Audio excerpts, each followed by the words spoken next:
across the UK, on DAB+, on your smart speaker, on your smart TV, and on your side. This is Talk.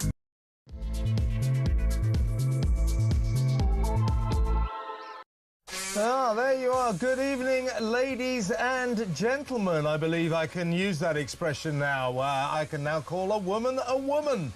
How about that? 5 years, 88-page verdict from 5 Supreme Court judges to decide, come up with a definition of a woman that a little kid could tell you what we've known all along, but at least at last, a little ray of common sense. We'll be talking about that later in the show, but in the meantime, good evening and welcome. This is the Political Asylum right here on Talk. I am your genial host, Kevin O'Sullivan, and I'll be with you for 3 thrilling hours of news, views and compelling debate. Get stuck in, get on the phone and call me on 0344 499 1000, or you can WhatsApp voice note me on the same number, and I promise to play your message out. It's Wednesday, April the 16th. Here's what's coming up. The biggest teachers' union passes a motion branding Reform UK far-right racists and votes to pledge funds to fight Nigel Farage's party in elections. Why is this trade union business? And given that 4 million Brits voted for reform last time round, do these teachers plan to tell pupils that their parents are basically Nazis? What's going on here? 0344 499 1000. In other news, as I said, after 5 long years, 5 Supreme Court judges finally deliver their 88-page ruling. 88 pages. 88-page ruling on the legal definition of a woman. And guess what? As I just said, it turns out, brace yourselves, so you might want to sit down. It turns out that a woman is someone who was born a woman. Good God. And that putting on a dress and saying you're a woman does not make you one. I mean, wow, who knew? But seriously, a merciful ray of common sense in a world gone mad, for sure. But how did we ever get to the point where it takes 5 judges, 5 years, to decide what the rest of us already knew, what we knew all along? 0344 499 1000. Olympic legend Sharon Davis joins me in an hour or so to discuss a triumphant day for female rights. Also tonight, another 705 migrants crossed the channel illegally yesterday, taking the total since Friday to more than 1,600, 1,600. An impressive new scheme, though, today that will allow Britain to send undocumented asylum seekers back to France. That's a step forward, right? No, it's not. We will be able to send undocumented asylum seekers back to France in return for the French sending us the same number of documented asylum seekers back here to Britain. Great. That should solve the crisis, shouldn't it? What the hell is that all about? What a load of claptrap. 0344 499 1000. Plus, the Lords are trying to block Angela Rayner's absurdly sinister pub banter crackdown, her ludicrous law that will effectively ban dirty jokes and contentious political opinions in bars is going ahead. The Lords are trying to stop it. Good luck to them. They're being spearheaded by Free Speech Union boss Lord Toby Young. So good luck, Toby. Good luck to the Lords. Let's stop this sinister nonsense. Why does Labour hate free speech so much? 0344 499 1000. Talking of which, hats ironically off to the dim cop who told a stunned citizen that asking someone to speak English could be a hate crime. Is it? 0344 499 1000. Meanwhile, just stop Hoyle. We asked today big spending Speaker Lindsay Hoyle's office if, given the avalanche of negative media and the government's stated desire to cut costs, is he, the Speaker, Sir Lindsay, planning to scale back on his astonishing globetrotting that is costing taxpayers a fortune. And guess what? He's not. Have expense account will travel to the tune of a staggering £325,000. Our money. What is this old socialist scrounger doing on all of these glamorous jaunts? Anyone got any idea? Please let me know. 03444991000. We'll tell you what his office told us today. You won't want to miss that, or maybe actually you will, load of old gobbledygook. But it's funny, so we'll play that to you. Plus, the scandal of the soaring number of teaching assistants often left to teach school kids alone with no qualifications whatsoever. Extraordinary, eh? 03444991000. And the latest on Trump and two-tier Keir's best efforts to wreck a potential trade deal with America by cozying up ever closer to the EU gang in Brussels. Is manic Remainer Starmer's Euro obsession in danger of ruining what's left of Britain's special relationship with the US? 03444991000. All that and so much more. So don't go anywhere. Stick with me right here, right now on Talk, the home of free speech and common sense. Let's spend Wednesday night together. And for the first hour, I will be spending this show in the excellent company of Talk's international editor, Isabel Oakeshott. Welcome, Isabel. Good evening, Kev. And I know you want to know my reaction to that Supreme Court as a ruling. woman, yes, as a woman, I want you to tell me what you feel, how the jubilance you must be feeling now that 5 judges have taken 5 years and an 88-page ruling to say a woman is someone who was born a woman. I mean, it's good news. I mean, it's common sense. But man, how did we ever get to that position that we needed 5 judges to spend 5 years deliberating on the bleeding obvious?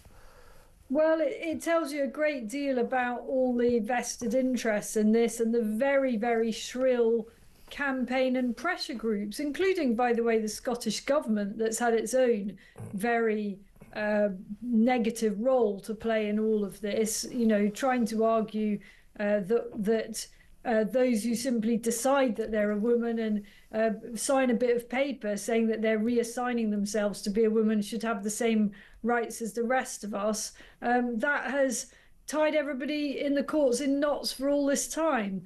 I'd like to say that it's a tremendous victory, but it's hard to really feel truly excited about something that is so, as you say, so blindingly obvious. But I think in legal terms it is important, and it does put down a real marker. And, you know, we women have been feeling progressively deleted, you know, as if we're just a kind of a subcategory. It's good that maybe that's going to change. But I have to say, all these shrill pressure groups are not giving up. They're shrieking blue murder tonight, aren't they? Yeah, but I also think it's an indication. I mean, these judges, you know what they like. They say, oh, no, we're totally unbiased and we're you know, impartial. But they actually blow with the wind. They're straws in the wind, they really are. And most of their decisions are delivered according to the prevailing kind of atmosphere of the times. And so I think what is good and encouraging about what happened today at the Supreme Court is the judge's decision reflected, I think, a changing view about some of the trans extremism that we've been subjected to over the past few years, and the fact that the people of this country are just sick and tired of this woke madness, you know, that a bloke can put on a dress and keep a beard and say, I'm a woman, and we all have to say, oh, yes, you are a woman, you know, and some of us, me included, we've been steadfastly saying, no, you're not, you're a bloke in a dress. At last now, we're going to have legal justification to say that. So it is a good day, but it's a kind of a strange day, and we'll be talking to Sharon Davis about that later. Let's move on, if we can, Isabel. Let's talk about what I think is a really pretty disturbing decision at the National Education Union's annual conference, where the gathered delegates passed a motion Branding Reform UK, this Democratic Party that got 4 million votes in the last election, is obviously rising and rising. More and more people are flocking to Nigel Farage's party. This teaching union, biggest teaching union in the country, passed a motion branding Reform UK far-right racists, and they further voted to pledge union funds to fight Nigel Farage's party in elections. Well, first of all, before we get into what I think is a union far outstripping its remit, why is this trade union business? Well, a lot of trade unions, I'm thinking of the Doctors Union, the British Medical Association, the BMA, a lot of trade unions wade into this sort of thing. I think what's most worrying in this case is that these are teachers, and we already know that anti-reform sentiment seeps into the classroom. It seeps in at all sorts of opportunities, particularly at a time when elections are coming. I know this from talking to my own children and many other parents besides, and many young people who report back on teacher bias in the classroom. You know, the odd sneery word here or there, the odd smear here or there. I mean, this campaign to tarnish reform and its supporters as far right and or racist is so lazy and so hackneyed and so completely false. And yet, unfortunately, the party's political opponents know that it is effective. You know, those labels are deeply unpleasant and extremely corrosive, and it is a real problem for the party leadership and has been for a long time. And I can guarantee in the run-up to the next council elections, this issue will rear its head again. I mean, without a doubt, there will be all sorts of people digging around trying to find, you know, some reform candidate who's, you know, at some point 20 years ago said something unpleasant. They're bound to find that. They would find that if they looked in that detail at any number of other party candidates, you know, that. Yeah. But this just happens to be the way that people find most effective to target reform. Yeah, and you know, first of all, let's just state it like it is. Reform UK is not a far-right racist party. The members of Reform UK are not far-right racists, and you and I, we know most of the prominent Reform UK members. We know the MPs. They are not far-right racists. So right off the bat, let's get this on the table. This is not true. What worries me about it, though, these are the teachers, the members of the biggest teaching union in the country. They're going to go back to their classroom. Are they going to tell their pupils, bearing in mind that 4 million sentient adults voted for Reform UK at the last election, are they going to tell their pupils that their parents are basically Nazis? Are they going to do that? Because even if they don't say as much in words, that will be the implication. That will be the kind of message that they carry to the children of people who voted Reform UK. And that is very worrying. And the politicalisation of our classrooms is a serious concern right now. How many kids are getting a balanced view, for example, of climate change, of the alleged emergency? How many kids are getting a balanced view of the migrant crisis? None. They're getting left-wing teachers' views, and it's a real source of worry, I think.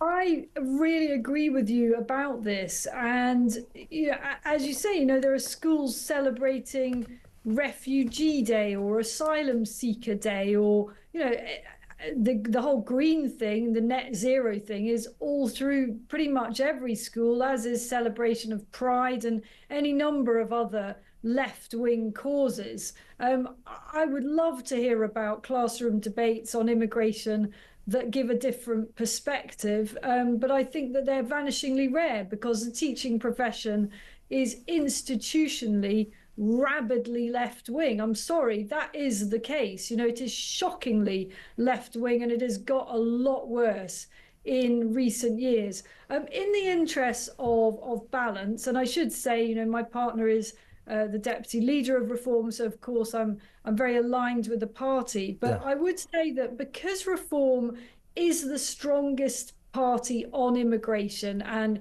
particularly on illegal immigration or mass uncontrolled immigration, of course it naturally attracts many people who have strong views on that issue.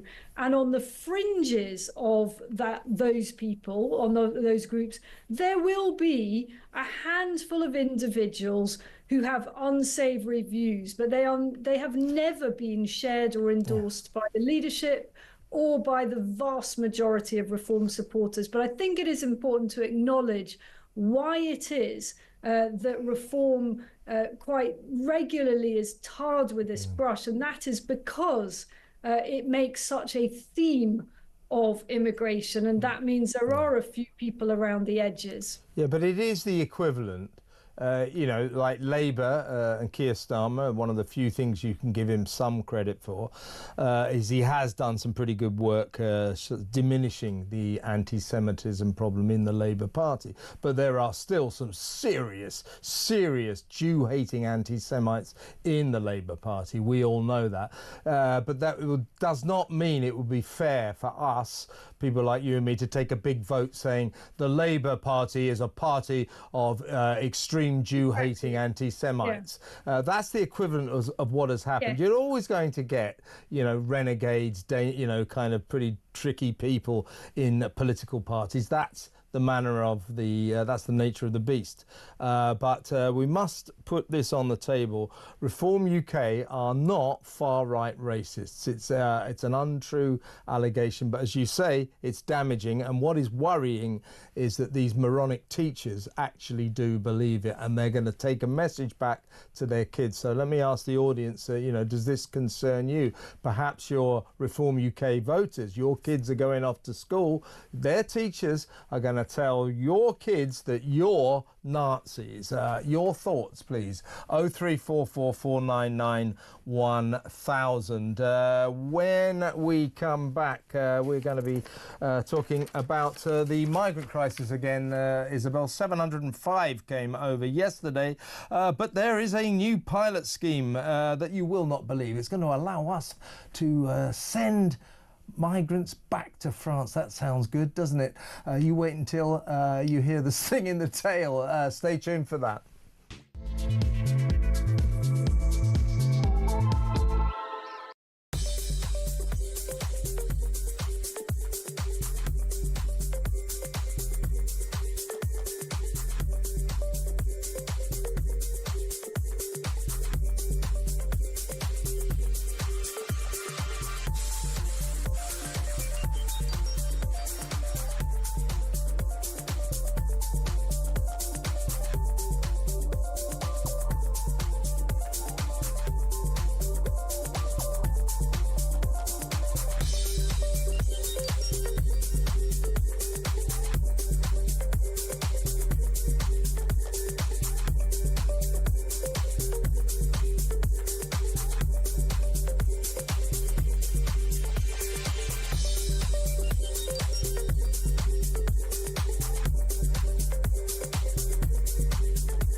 I've given up soothsaying because I'm not very good at it. But what I will tell you is What we need to take a pace back, and yep, you see the polling telling us that reform is ahead, and you see the others all struggling around, and the Conservative Party too. The worst thing is Labour, of course, who are in a position that I've never seen a government go into within about a year of their time, which is so low you could slide a snake under it. But the main thing is that reform, at the end of it all, is a protest vote.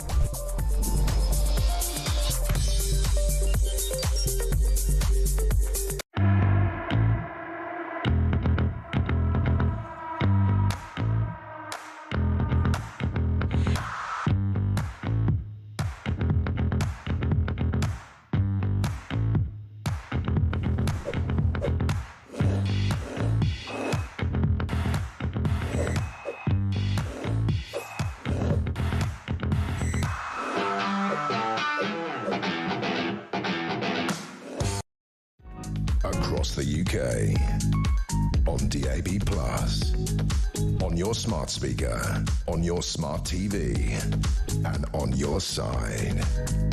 This is Talk. Welcome back. I'm still with Talk's international editor, Isabel Oakeshott. Isabel, and still they come. Since last Friday, so what is that, 4 or 5 days, 1,600, more than 1,600 migrants have crossed the channel illegally. Saturday, 656. Quite a big amount. You wouldn't think they'd beat that in a long time, but yesterday 705. As this ongoing invasion continues to unfold alarmingly, a bizarre new scheme was announced today, which at first you thought, well, this is good, this is a step forward. At long last, this scheme will allow Britain to return illegal asylum seekers, undocumented migrants, back to France. You think, great, great. Wait a minute, though. In return for France sending us the same number of migrants who they say are kind of legal, they've got documents. It doesn't really matter. Basically, it doesn't matter whether they've got documents or not, because that's a value judgment anyway. So basically this scheme is we can send migrants, some migrants, back to France as long as they send us the same number back to Britain. That should solve the crisis, shouldn't it? I mean, are you feeling like a winner in this deal? Because I'm not. I mean, let's be. Why is this complicated? I don't know why it's complicated for the government to understand. What the British people want, I believe, the vast majority of them, is for all illegal asylum seekers to be returned. That's anyone who crosses the channel in a dinghy should be returned. Now, whether that is that the boats are stopped, they're turned back safely, and they're, whatever measures need to be taken to ensure that nobody drowns, because we wouldn't want that. Get them all back to France safely. That's one option. Or the alternative is to bring them over and immediately detain them and then prepare for deportation. Yeah. That's what needs to be done in each and every case. And if we were consistent about it, we'd soon find that the market dried up, because who's going to pay thousands of dollars or pounds just for that traumatic experience? It's no deterrent, really, to say, well, you might be returned. I've no doubt that these people will end up playing the legal system and finding a way not to be returned anyway, and in return for which we'll rapidly have accepted some more. It makes no sense whatsoever, does it? I mean, it would be funny if it wasn't so awful, but these numbers are off the dial, aren't they? Yeah, I mean, 30% up. I mean, we are now in uncharted territory.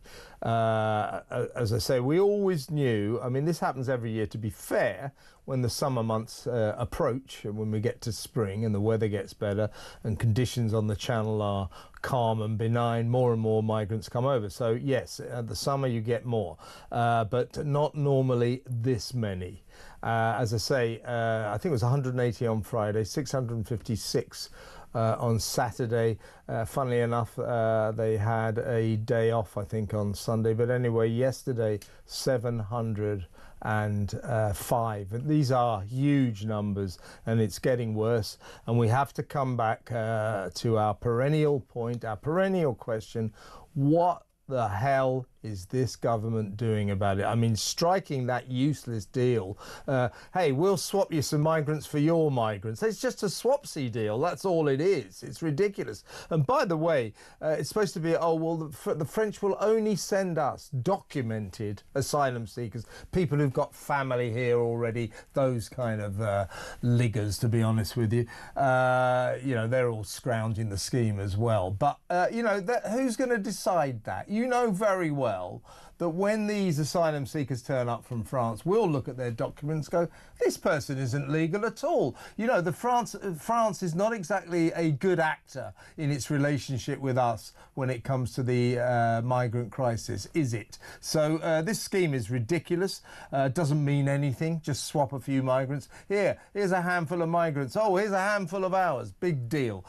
So still, the government's doing absolutely nothing, just wittering on about, oh, we'll smash the gangs. Smash the gangs. You haven't smashed any and it won't work anyway. It really is now becoming kind of alarming, the way that the government is just allowing this invasion to get worse and worse and worse, and is doing the square root of damn all about it.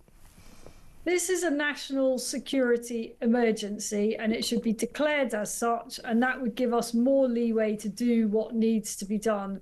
And you say the government isn't doing anything about it. Oh, but they are. What they're doing is busy indirectly through contractors buying up yet more asylum seeker accommodation. And very soon there won't be many towns that aren't affected by hotels taken over for these purposes. And it has a terrible effect on communities. You know, I hear all the time from people living in those areas who report anecdotally about how threatened they feel in the area, in particular illegal migrants hanging out around outside schools, crime going up and illegal working, you know, linked to the fast food delivery companies. None of this is good for communities. It's obviously not good for communities. It's very good for hoteliers and those that are happy to take literally millions of pounds in contracts to accommodate these people. I think those people, I mean, there should be a heavy tax, perhaps a windfall tax on those who are making money out of this absolute disaster, because it has become a whole burgeoning industry. And the more people that are making good cash out of it, the harder it's going to be to unravel. Absolutely, and don't forget the government never struck me as a particularly impressive pledge, but it was we'll get them out of hotels and we'll put them into cheaper accommodation, as you say, housing, public housing, and of course various accommodation centres, former military centres and all that. But such is the magnitude, the rising magnitude of this human avalanche that is descending on our south coast day after disastrous day, that the government has had to go back on its pledge to cut back on the use of hotels, because the numbers are so vast that they're just having to commandeer more and more hotels. So the number of hotels being used for migrants, far from going down, is going up, and they're still also using these other forms of accommodation. It's out of control.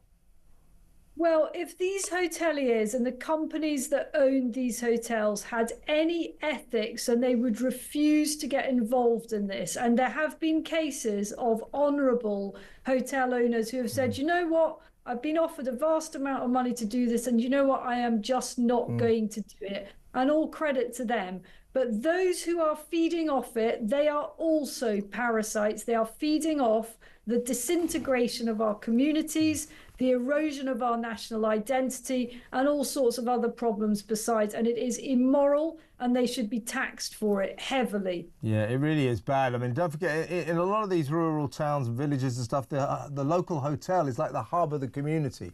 The people have their weddings there, they have their parties, their receptions, and so on and so forth. You know, that's where people go. And I remember a place in the West Midlands where literally the local community woke up one morning and the hotel was covered in tarpaulin. and the next day it was a migrant hotel with 400 migrants in it. This is going on, and bearing in mind that we've got, I believe, I would have to look this up, but I think there's way over 400 hotels currently being used for asylum seekers, maybe as many as 500. Just think about that. You know, 1,000 people in every hotel. It is massive. These numbers are massive, and it's not just the numbers. As you say, communities are being wrecked, being destroyed with this, and we're losing the nature of our culture here, and this government doesn't seem to care. Worse still, I suspect they revel in it. I suspect they enjoy this. I don't believe that Keir Starmer and his crew particularly like this country, and they certainly philosophically, in their DNA, they reel back in horror at the very idea of secure borders. So we are in big trouble here. Well, we better move on. Next up, let's talk about Angela Rayner. Now, the Lords are doing their very best to stop her bizarre, basically it's a ban on pub banter, you know, that where it will essentially become illegal to tell dirty jokes, voice contentious political opinions in pubs, in bars, at football matches. It's really sinister. It's absurd, but it's sinister, and it is yet another of Labour's extraordinary attacks on freedom of speech. We'll talk about that next.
Across the UK, on DAB+, on your smart speaker, on your smart TV, and on your side.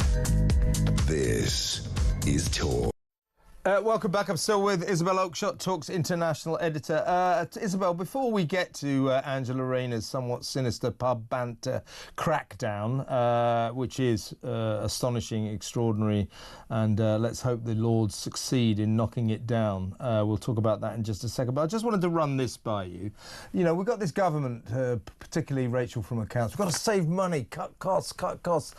Night after night, we're doing stories about Lindsay Hoyle, who is running a one-man campaign to make sure that the government can't cut costs by travelling the globe at great expense. 325 grand in just over 2 years he spent going to these glamorous places. Never goes to Belgium, never goes to Siberia, always goes to places with palm trees. You know, he is racking up one hell of a lot of money at taxpayers' expense. That doesn't seem to be helping. Here's another thing. I noticed this is extraordinary. So the Labour government came to power on July the 5th, after winning the election on July the 4th. Since then, right, we know about, I'm talking about the decor at number 10 Downing Street, number 11 Downing Street, and number 12 Downing Street, which is also a governmental building. So you've got 3 of those big terraced houses, right? We know already that these ideological Philistines from the Labour Party, Starmer, Reeves and that lot, have ripped down lovely paintings and put up sort of these pathetic kind of pop art paintings by women and things like that. You know, that's cost quite a lot of money. Keir Starmer had a room repainted because it was blue and he didn't like that because it was a bit Tory-ish. Oh. You know, this is all costing a lot of money, but check this out. This is, since coming to power on July the 5th, Keir's crew have spent £28,643 on new furniture for Downing Street. That includes £22,000 on new chairs. Now, what were they saying? That we don't like Rishi's chairs. Can we change them? £28,643 on new chairs and new desks, furniture. That's outrageous, isn't it? I mean, these buildings are actually really small. You know, when you go into them, you would be struck by just how small they are. So there isn't actually room for that many chairs and desks. So I'm intrigued to know how many were purchased for these colossal sums. But it's very symbolic of the whole attitude to waste of taxpayers' money, isn't it? It's public money, your money, my money, all of our listeners' money. Yeah. And if you can't get a good deal on your home furniture, then what possible hope have you got a good deal of running the country and all the major things that you need to procure? You know, this should be the easiest task, you know, and I'm pretty sure Habitat would have done. Yeah. I don't think they needed to do it at all. No, it's this new broom thing. We've got to sweep out all reminders of the Tories, of the last administration. We don't want their chairs, we don't want their desks. Oh, that's nearly £30,000 worth of taxpayers' money. No problem, spend it. It's no wonder Rachel Reeves is desperately trying to cut costs, because her party, these socialists, they spend taxpayers' money like water. It's a disgrace.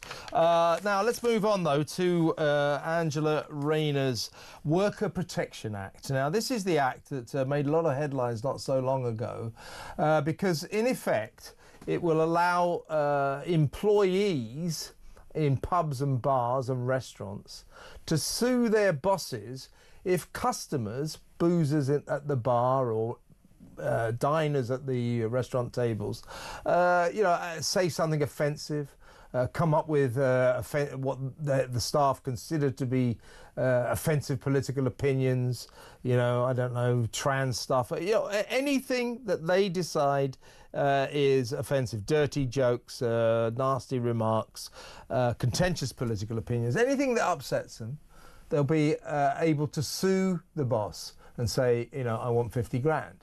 So it's not the pub landlord's fault. They are now terrified that if this comes in, they're going to have to literally employ a new class of employee called banter bouncers to make sure people aren't telling dirty jokes, to make sure people aren't saying, you know, they should bring back Adolf Hitler because he was a great guy or something like that, because they could be sued. If you go to a football match, football clubs could be sued by, you know, I often go to football. You know, I'm not particularly much of a sort of soft and, you know, I'm not easily offended. But technically, you know, you get a lot of chance at football matches that are way beyond the pale. They're way over the line. And that's what I love about them. It's the last place where wokery goes to die. But fans who decide that an offensive chant, and as I say, make no mistake, most football chants are designed deliberately to be offensive to someone. But if fans decide they've been offended, they'll be able to sue the club. So this is a serious threat to pubs, bars, restaurants, stadiums, sports clubs. Now, this Worker Act is going to go through, Worker Protection Act is going to go through. Our friend Toby Young, now Lord Young, boss of the Free Speech Union, is mounting a big campaign in the Lords to try to get the Lords to knock out at least this clause. this banter clause. But you know the way these things are. It's hard for the Lords to do too much to an act if a government is determined to get it through. So I wish Toby and the gang in the upper chamber all the best, but I do fear this could go through, and this is a massive, serious attack on freedom of speech, isn't it? It really is. And I mean, what kind of country do we want? What kind of country does this Labour government want? I mean, it's certainly not the kind of country that I think most of the rest of us want. And the effects of this will be so sinister. I mean, already pubs are having a really hard time. You know, the owners of pubs, operators of pubs, certainly there are very few independent pubs left. They really struggle to make ends meet. This is the absolute last thing they need. In rural areas, actually attracting staff is hard enough without having to bring in yet more regulations and concerns for operators to worry about. And I also think this law will have such a chilling effect on companies. I mean, presumably it applies everywhere, in every corporate setting. What's actually going to happen is we're going to get more cases like the one that we highlighted on Talk a couple of weeks ago with Gary Coston, who worked for the contract Mighty, where bosses are just going way over the top in their policing of conversations and message exchanges between their own employees, because they're going to be so terrified that someone takes offense at something, that virtually all kind of normal communication is blocked. I don't want to live in a world like that, and I don't think most of us do. I mean, part of the fun of the workplace is a bit of knockabout, chit-chat, and particularly, of course, in the pub. And is it all to be reduced to, well, someone might be a bit offended? And don't forget the scope for bad actors here. You know, absolutely, opportunists. Against another colleague, well, I'll just say that I was offended. You know, I was offended by this. Or Isabel, you could have an opportunist legal speculator, clever person. Maybe I might think about doing it myself. Go to a football match, wait for the inevitable offensive chant, write it all down, record it, then sue the club. I was offended by this racist or this offensive chant. You know, it is a terrifying Pandora's box that could be opened here. Well, what's to stop me in cahoots with someone else getting my friend, who no one can prove is my friend, to come and say something offensive to me, the bartender, and then I sue my employer and we split the proceeds. Yeah. I mean, as you say, there's a wide open to all sorts of abuse, and the bottom line is this is not necessary. It's not, is it? No, that's the point. Why Ridiculous. Is there a need for this measure? There is no need. There's no gap here that needs to be addressed by yet more regulation, yet more snooping and spying and monitoring and reporting.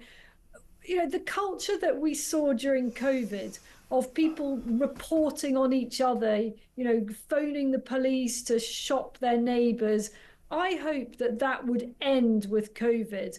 And in fact, it seems it's turned into something else. It's turned into a different type of complaining to the police about little things like this. Oh, someone said, speak English or speak up, and I'm offended by that. Just absolutely pathetic. What kind of nation have we become? Well, I'll tell you what we've become. We've become a socialist nation, or we've certainly got a socialist government. And in the end, if you think about this, this is an attack on what people do in their spare time, their leisure time. It's about bars, it's about restaurants, it's about football match, sporting events. Labour, this lot, you remember when they tried to ban smoking in pub gardens? They just don't like people enjoying themselves. Socialists never did. They're po-faced, and apart from the fact this is sinister and worrying, it's an attack on people's spare time. Leave us alone. You know, for God's sake, leave us alone. What is the matter with these people? They're just wrong. That's what's the matter with them. They're so misguided. They're just so lame. It's all very, very weak. You know, we need to be a country that has backbone, and we're never going to be a country that has backbone and can compete with countries that actually do if we're spending all of our time getting in a tailspin, being offended by this and that absolute trivia. Yeah, and the point is, we've got to move on in a second, but this is just not necessary. You know, who's going round saying, you know, I'll tell you what, I really wish I had a mechanism by which I could sue my football club in case I hear offensive chants. Oh, my God, you know, I just wish there was a law to stop people telling dirty jokes in pubs. Who's saying that? Why is Rayner doing this? You know, this law is not necessary, and Angela Rayner is not necessary either. I wish you could get rid of her. Honestly, it's so, as you say, it's pathetic, it's wrong, and frankly, leave us alone. This is still vaguely a free country, but Labour is doing its level best to stop that freedom. I mean, I would have thought Angela Rayner would be one of the first to be the ones telling the inappropriate jokes. You know, she does like a bit of spicy conversation, and it's the last thing that I would expect from her. I would have hoped that she would be more sensible than that. She knows what pub culture is like. She's not impartial to a night out herself, and after people have had a few drinks, yeah, they say a few things that might be a bit edgy. Things happen. The law's already perfectly able to deal with it when it becomes physical. Forget monitoring verbal conversations. It's wrong and it's sinister. And good luck to Toby Young, Lord Young, I should now say, and the Lords as they try to combat this. They are doing their level best to knock out. It's called Clause 20 of the Worker Protection Act. Let's hope they succeed. When we come back, we're going to talk about free speech again and the fact, well, it's an interesting area of the free speech law, the hate crime laws. You're going to like it. Stay tuned, folks.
I've given up soothsaying because I'm not very good at it. But what I will tell you is what we need to take a pace back. And yep, you see the polling telling us that reform is ahead, and you see the others all struggling around, and the Conservative Party too. The worst thing is Labour, of course, who are in a position that I've never seen a government go into within about a year of their time, which is so low you could slide a snake under it. But the main thing is that reform, at the end of it all, is a protest vote.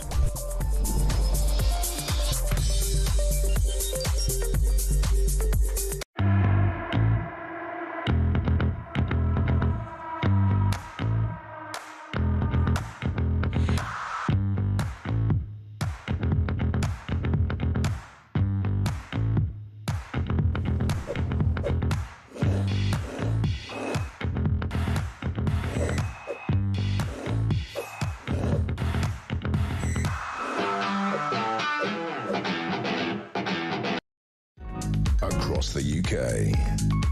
On DAB+, on your smart speaker, on your smart TV, and on your side. This is Talk. Welcome back. I'm still with Talk's international editor, Isabel Oakeshott. Now, Isabel, the cops in this country are doing a particularly bad job of keeping the streets safe. But they are doing a great job when it comes to keeping the streets free of hate speech. Now, this is not brand new, but it's been preying on my mind for some time. So let's talk about it. Have a look at this. You may have filmed some of this interaction with the mayor. No?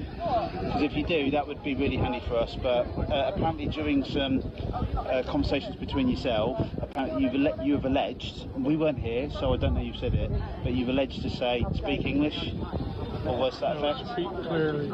Speak clearly. No, okay. the gentleman's partially deaf. Yeah, he can speak clearly. Yeah. So I couldn't even hear him. No, and that's fine, and that's why we've just come to speak, because potentially someone could perceive that as a hate crime.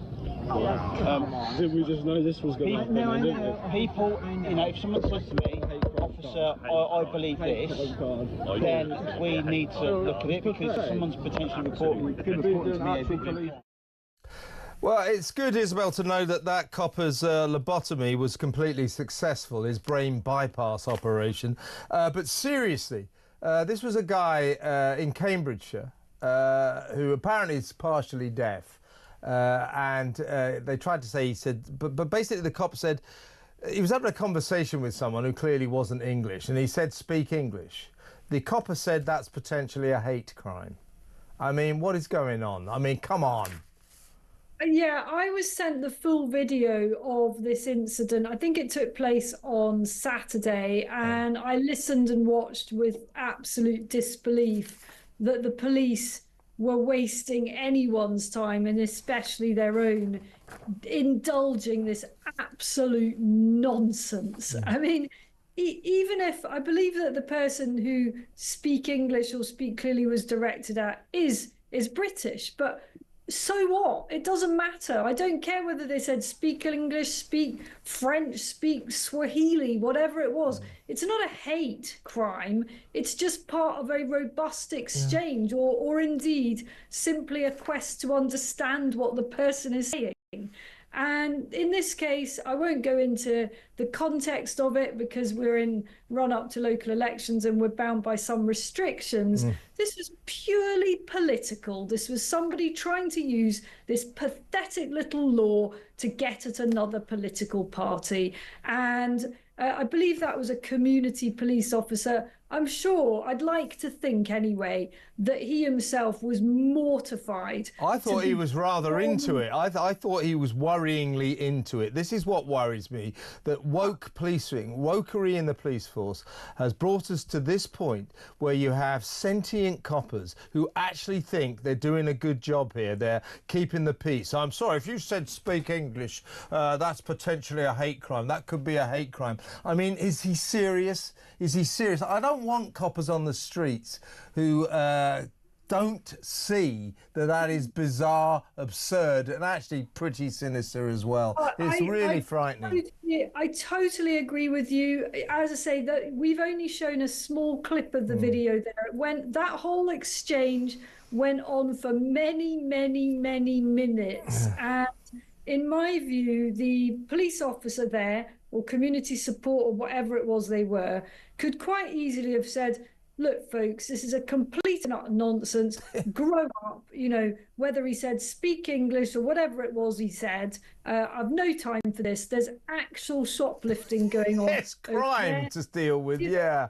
On the road is a guy openly doing drugs on the street. You know, I've got plenty to be getting on with. So you guys just grow up and stop being so completely and utterly infantile. Yeah. What we've done with these laws is we have infantilized the population to a point where the police are engaging and getting involved in the kind of thing that even toddlers in nursery schools don't find themselves reprimanded from the nursery staff. Why have we done that to our population? Yeah, these hate crime laws, certainly in terms of what they call... They've got to be scrapped, Yeah, Kev. I've always hated hate crime laws. I've got a personal reason to hate crime laws, but I hate them philosophically as well. Cambridge Constabulary issued this statement concerning this incident. Officers attended. No crimes were found to have taken place. You don't say. No crimes were found to have taken place, and words of advice were given to both sides. Well, I've got some words of advice for Cambridgeshire Constabulary and for that copper.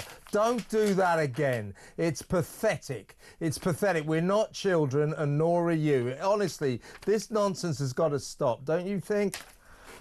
Well, but also, again, I won't go into details, but also the police should look to the people that make these vexatious complaints, because they are time wasters. Yeah. And, you know, that is an actual offence in itself. And we just got to, until we can scrap these laws, and I very much hope a future government would just get rid of them, we're going to have to start cracking down on people who waste time in this way. Yeah, you're right, because these laws are being gamed. They're being gamed often by people who are trying to cancel other people. Oh, he said something racist. This is what happened to me. Somebody made a complete lie, told a complete lie about me, and you know, I ended up with a 2-year legal battle that cost me 60,000 quid. Incredibly, I was acquitted. But I mean, seriously, that was just somebody employing the hate laws, the hate crime laws, to get me into trouble because they knew sort of who I was. It's always a bad news when people know who I am. But seriously, it's happening all the time. And you're right, the police shouldn't be going up to people, hard of hearing people, and saying, oh, there could be a potential hate crime. They should be looking at the accusers and saying, what is going on here? It's a very good point you make there. And there's a deliberate twisting of things. I mean, earlier on in this show, you used a word that began with L and sounded very much like a very bad word that begins with N. Yeah, ligger, it means scrounger, yeah. But I don't even want to repeat that word, Kev, and I thought it was a bit high risk, because you know what? There are so many people with so many agendas to present you and I as far right and racist that before you know it, there's letters of complaint and someone's pretending that you have said something that you haven't. And I just don't want to be in that kind of society where we're all telling tales on each other and being upset about small things. There are seriously, seriously bad things going on, genuinely bad things, and our police need to focus on them. Well, true story. In California, there was a big case once where a teacher used the word rigor, as in R-I-G-O-U-R, and ended up getting reprimanded and being told never to use that word again. because it sounds like the N-word, eh? You know? Honestly, we've got to be careful here. The world is going mad, but at least we now know a woman is someone who was born a woman. So big step forwards, but little steps. Isabel, thank you so much. You'll be back tomorrow for more of the same. Isabel Oakeshott there, Talk's international editor. When we come back, we'll be joined by Sharon Davis, Olympic legend, to talk about today's historic ruling that a woman is a woman. She's very pleased about that. That next.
across the UK.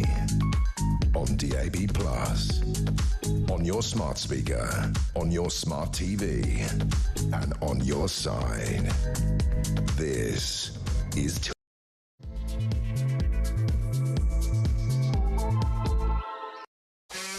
Welcome back. Second hour of tonight's Political Asylum. In half an hour, taking your calls. 03444991000. You know what we're talking about. Also, by the way, you might want to call in about the bombshell news that a woman is a woman. How about that? 03444991000. In 20 minutes or so, we're going to be talking about Sir Lindsay Hoyle, the big spending speaker, who keeps globetrotting all over the world. He's racked up another 25 grand trip, taking his expenses to £325,000. 325,000. We're paying that. We got in touch with his office today and asked him, or asked the office, whether or not the speaker intends to carry on with this globetrotting lifestyle. You'll be interested in his reply. Basically, he does. Anyway, before we get to any of this, big moment.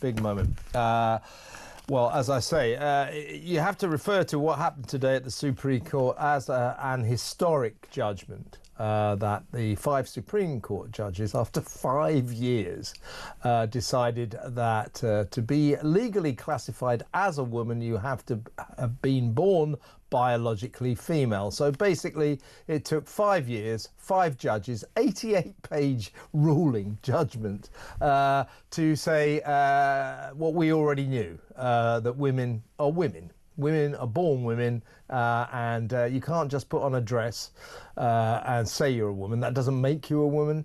You can't have surgery to alter yourself to give you the look of a female and then say you are a female. You're very welcome to do that, and I wish you great happiness with your change in life, but that does not make you a woman. So big historical moment today. Much rejoicing outside the Supreme Court, and I'm going to be joined now by someone who I think will agree that it was a great day. Olympic medalist, Olympic legend, author and tireless campaigner on this issue, Sharon Davis. Welcome, Sharon. You must be in a good mood. You must be pleased. I am, Kevin. It's been a good day for women's rights, hasn't it? At long last, and like you said, it's taken a very long time to get here, to do something that most normal, sane people know, that biological sex matters, particularly in things like sports or prisons or safe spaces, you know, these, and it's safeguarding as well for children. So this is also a big step, you know, to ring fence that as well. So a good day. Yeah, and it will be good in all respects. I mean, it will mean that women can lay claim to their safe spaces. And one would hope, I don't know how you're going to interpret this, but one would hope that it might at least start to make women's sport a safe space for women. In other words, blokes who say they're women will no longer be able to compete. And if they do try to in this country, in Britain at least, people like you will be able to take legal action to say, hang on, that's against the law. Yeah? Yeah. That's exactly what we're hoping to do, to be honest with you. And we were just about to do it before the last elections. I spent a lot of time with Kemi and her team. We were going to clarify the Equality Act to get the word biology put in there, which meant that then we could make a lot of, we could actually make a lot of claims and threaten to sue and all the rest of it. Because what's been happening is that, sponsored by Stonewall and a lot of these organisations, they have been threatening to sue on behalf of transgender athletes. And the governing bodies have got no one threatening to sue on the other side. So they're just buckling because it's the easiest course to go. So even though they know that it's unfair and they know that it's unsafe, in contact sports, they've literally just been giving in. So now it's our turn to be able to push back. And that's what I'm very much hoping to do going forward. If we've got any sports left that will still carry on discriminating against biological females, which now in law you're not allowed to do. Yeah, it could be very interesting. So I hope that you and your fellow campaigners do get active on this front, because you've now got legal backing. A bloke can't turn up and play women's football, for example, on the basis that they identify as a woman and therefore are a woman. They can't do that anymore. So, I'm sure it's going to take some battling in the courts, but I think this has been an excellent day for you and for women generally. But let's just talk about how we ever came to this position. I mean, there we all go. I mean, I heard the verdict, as I said to my wife, brilliant, this is amazing. What a historic day. And then you step back and you think, wait a minute, what has been decided here? That someone who is born biologically a woman is a woman, and if you're not born biologically a woman, you can't say you are. It's taken 5 years to get longer than that, really, Kevin. Longer than that, really, because the IOC changed their ruling in 2015. So this is 10 years, right, that we've been battling in sport against this. 5 years that this legal case has been actually going. And what's also crazy, obviously, we're talking about sports and prisons, rape crisis centres, but UK Active, which is like the governing body that oversees leisure centres, swimming pools, private clubs, they've been giving advice to your local David Lloyd, your local Virgin Centre, that anyone that rocks up that day and says they feel like a woman should be allowed to go in the women's change rooms and get changed next to your 8-year-old daughter. And that is the policies that have been pushed out. Now that we've got to push back on, because now we can say that legally we're entitled to single-sex spaces. So not only am I going to try and go after those sports, I'm also going to try and go after the leisure industry that have not been protecting women or young people, particularly obviously young girls. It's just, that's crazy how we've got here. Weak politicians for sure. But also, this law today that the Supreme Court has clarified, what they've done is clarify. They haven't created a new law. They haven't changed it. They haven't done anything. All they've done is interpreted it the way that it should have been interpreted, the way many of us interpreted it. When I wrote my book a couple of years ago, that's how I wrote it in the book. And I'm not a lawyer, okay? So been misrepresented deliberately by Stonewall in particular to bodies all over the country. And instead of questioning, they've just rolled over and they've thrown women under the bus continually. Now, Stonewall today said that this had worrying implications for the trans community, effectively saying this is a very bad day for the trans community. Why? Do you think they've not lost any rights? I mean, we all have exactly the same rights. No one has got any less rights, and I think it's very important that everyone's allowed to live their life, identifying however they want to, calling themselves what they want to, wearing what they want to. In total and utter safety. We need to do that. However, what we do need to do is that men need to be a little bit more accepting, shall I say, of non-conforming men, because what happens is that gets shoved to be a woman's problem. And women are quite happy to have non-conforming women in those spaces, but we're not happy to have non-conforming men in our spaces. They belong to you still, so you have to accept that. Oh, thanks very much. Thank you. Thank you very much. But the government today, the British government, the spokesman said the ruling will bring, I quote, will bring clarity and confidence for women and service providers such as hospitals, refuges and sports clubs. Single-sex spaces are protected in law and will always be protected by this government. Well, that's a kind of a change as well, isn't it? Because this government, these Labour politicians have been quite covertly campaigning against exactly that, haven't they? They have. I want to see a big long list of every single one of these Labour MPs that said, that a trans woman is a woman, and they said it very loudly, or they said that women can have penises. Neither of which is true. David Lammy said that men can grow cervixes. Again, not true. It's quite worrying, really, that they don't have basic biology, and they're supposed to be running our country, not to mention running up very expensive expense accounts, as you just mentioned earlier on. So, it's more of that later.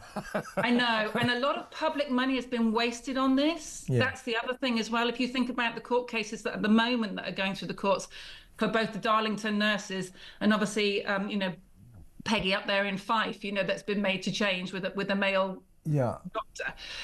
That's public money that's been spent. So us ladies have been gathering and raising money through donations to do what you've seen today in the Supreme Court, but also to do these other court cases, which we've been winning continually now for many years.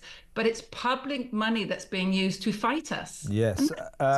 Do you think... Thousands and thousands and thousands. Oh, yeah, absolutely. Millions, probably. And do you think now that our Prime Minister, Sir Keir Starmer, who's a lawyer, former chief of the Director of Public Prosecutions, former chief of the Crown Prosecution Service, when he still states that he accepts brilliantly that most women don't have penises. Most. That's what he says, that the vast majority of women don't have penises. So his stance hitherto, to this moment, is that some women do. Well, today, legally, that is not the case. So do you think we can persuade our legal eagle lawyer, barrister of a Prime Minister to say that he was wrong? Well, I mean, he has said, well, we've always protected women's single-sex spaces. Well, that is a lie, because I can tell you categorically, that it's not true. And if you speak to, Miss Duffield of the Labour Party, who had the backbone to leave the Labour Party because she had been standing up for women's rights, he didn't have her back in any shape or form. So that's just not true. And we have all the evidence, right? So we just need to bring this out. But let's park it all. Let's try and go forward. I don't believe this battle, unfortunately, is all won today. I still think that we can enjoy tonight, maybe have a glass and go, well, that's, a step in the right direction. But there are still more battles to come, and we will keep on fighting until we get all our sport back for our girls. And we get it back at every level, because we've been allowed it at elite level in quite a few sports, which is 1%.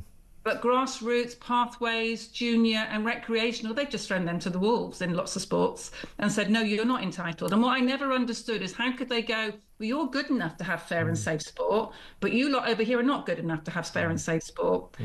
And now we've got very strong, claim to say, actually, that's not going to stand up in a court of law. Yeah, and legally now, you can go for football clubs or whatever, women's sports clubs, who allow blokes to turn up and say, I identify as a woman, and therefore they're treated as women. You can go for those clubs and just say, well, actually, that's against the law. So it could be a really, really important day for all that you've done and will continue to do. Yeah, I mean, it's important, Kevin, that everyone can do sport. I would fight as hard for their rights to do sport as I do for women. I just believe everyone should be allowed to do sport. All I've ever believed as someone who's been fighting for women's rights is the equality of opportunity in the world of sport based on the biology and the reality of sex, which we all know is true. Absolutely. And that was what was very, very hard, to go to bed every night just being told that we weren't allowed that. Let's pay a bit of tribute to the very brave, as Harry Potter author J.K. Rowling said today. It took 3 extraordinary, tenacious Scottish women with an army behind them to get this case heard by the Supreme Court, and in winning they have protected the rights of women and girls across the UK.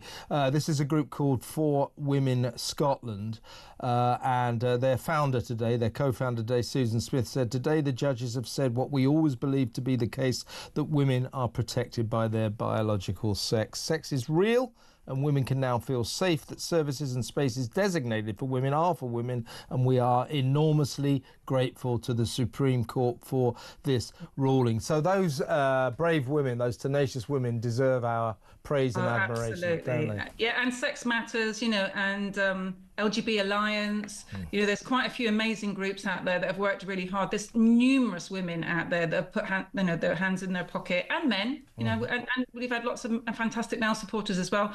You guys, have given us the platform and the voice. It's been very hard to get the voice on mainstream media, and even looking at news tonight, I mean, even that was really badly slanted. In lots of cases, women weren't asked. Transgender people were asked about how they felt about women getting their rights back, and you just go, well, why wouldn't you ask a woman how she feels about getting her rights back? Yeah. But they didn't.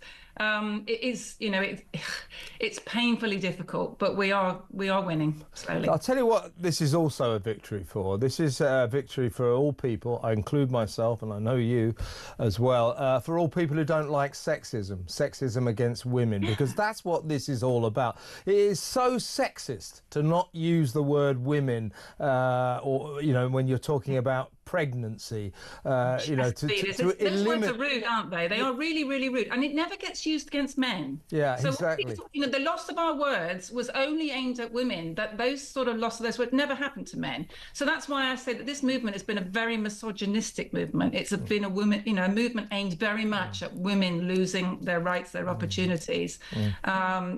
Prize money in sport, for example, $1.6 million, have been won by men in women's sport. Look, I just got this message in, Sharon. Literally, they drop on my switchboard thing here. Hi, Kevin. Please say a big thank you to Sharon Davis for standing up for women's rights. She has worked tirelessly. And that's from Steve in London. You see what I mean? I've got a daughter and I've got a granddaughter, and I was always going to do it, especially after my experience with the East Germans. But I get stopped in the street all the time and thanked by the general public. And again, the general public, are pretty sensible people, and most of them know this was the right thing. And it's just, again, why are we here? When a huge number of people, 95%, have always agreed with fair sport for women, and yet our governing bodies couldn't stand up to this very, very loud, tiny minority, this ideology, which is almost like a cult mentality, because they weren't prepared to listen to facts or science or reality. It was dogma, and we just couldn't get away from that. We couldn't get through it. Yeah, and now, of course, they're talking about, this is a decision born of transphobia, and so it's absolute nonsense. It's a decision born of science, of biology. What defines a woman legally? Oh, I know, it's somebody who was born a woman. How could it be anything else? Can I just ask you, Sharon? You referred earlier, you alluded to this case that's been going on. I think it's in Fife, is it?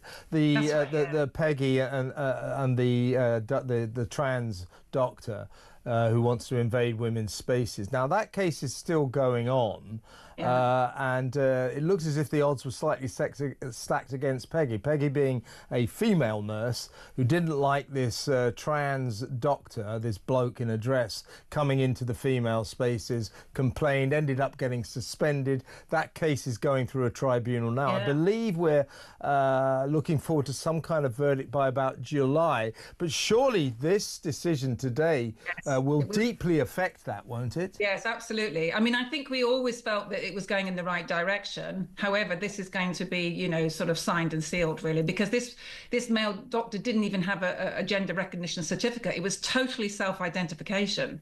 Yeah. They were trying for children with his partner, a woman who he's married to. So, I mean, it is crazy, really, that this poor nurse who'd been a nurse, very, very good nurse with an unblemished record for over 30 years, was ostracised and removed from her job because all she asked for was single-sex changing rooms. And Scotland, of course, was ground zero for this insanity, because that's what a lot of it is. And I thought that the First Minister of Scotland, John Swinney, today was pretty churlish about all of this. He said... because, of course, the Scottish government, they are very much against what happened today. They've campaigned tirelessly to let anybody say they're a woman if they want to put a dress on. They like to put male rapists into female jails. You know what they're like. John Swinney said today the ruling gives clarity between two relevant pieces of legislation passed at Westminster. We will now engage on the implications of the ruling. And then he said, protecting the rights of all will underpin our actions. That is not a particularly impressive statement, is it? I know, it wasn't. Of course it's not. But, we have to make sure that no one is discriminated in this world. None of us want to. J.K. Rowling... For Women Scotland, myself, none of us were ever in this as an anti-trans position. Yeah, no, exactly. We're only ever in this position as a pro-women's position, as a very staunch, old-fashioned feminist, if that's what you want to call us. Basically to try and grab back these rights which our parents and grandparents had fought incredibly hard for. I believe that everyone should be safe and everyone should be able to be as unique and wonderful as they want to. Yeah. What I don't believe is that humans can change sex. And what I also think is terrible, and you'll remember, because sadly we're of the same, really, nearly the same. Yeah, let's not go into that. Not now. I'm a bit older, so it's okay. But we were of that ilk where pop stars dressed up in makeup and long hair and all the time. It didn't mean that they changed sex. Yeah. So I think that people should be allowed to express themselves, and if you want to call that gender, I just call it personality, to be honest with you. If you want to dress up as in a feminine way or a masculine way, that's absolutely up to you. But that's society's version of a stereotype. That is not a biological sex. And that is what today has been all about, really. Yeah, that's what we're both saying. And we always have said, and people like us have always said, this is nothing against trans people. Knock yourself out. Live your lives however you want. But we cannot have it that, and by all means, live your life as a woman, dress as a woman, be a woman, pretend you're a woman. But that's all you ever will be doing at the end of the day, pretending. We are not against those people, but we cannot have it. This is where they went wrong, Sharon. It was the point where they started, me, people like us always said, no, whatever, whatever, live and let live. Whatever makes you, live and let live. yeah, whatever makes you happy, please pursue that. Like, as long as you're not harming anyone else, by all means, live as a woman. But when they turned round to us and started saying, well, scientifically, biologically, you've got to say I'm a woman, people like us went, well, that isn't true. You are now trying to make us tell lies, and we're not going to do that. And today was a victory for those of us who don't want to tell that lie, don't want to revolve around that lie, right? And I think people don't realise, with the gender recognition certificate, that was brought in 2004, I think before that we actually had same-sex marriage. So that's kind of what it was brought in for. Now that's not necessary because we have same-sex marriage anyway.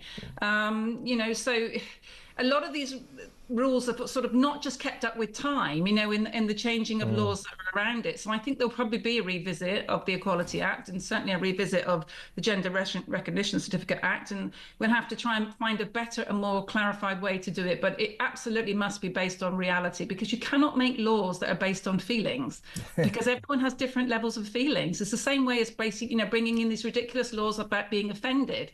Yeah. When you take offence, don't you? Yeah, exactly right. And so it's up to you how much offence you take. Yeah. And at the end of the day, what will offend one person won't offend another. And free speech is the backbone of democracy, and so we have to fight for that as well. Absolutely, and you fought for it very, very hard. Sharon, it's great to talk to you. Brilliant day. Have a drink. Excellent. Sharon Davis there, Olympic medalist, author as well, of course, tireless campaigner on this issue. So a great day for her. A great day for the ladies from Sex Matters as well, friends of this show. And also, of course, for Women Scotland, J.K. Rowling. Great day, great day. A bit ridiculous that we have to spend years and years trying to work out what is obvious. What is a woman? Oh, I know, it's a woman. That's basically what we've decided.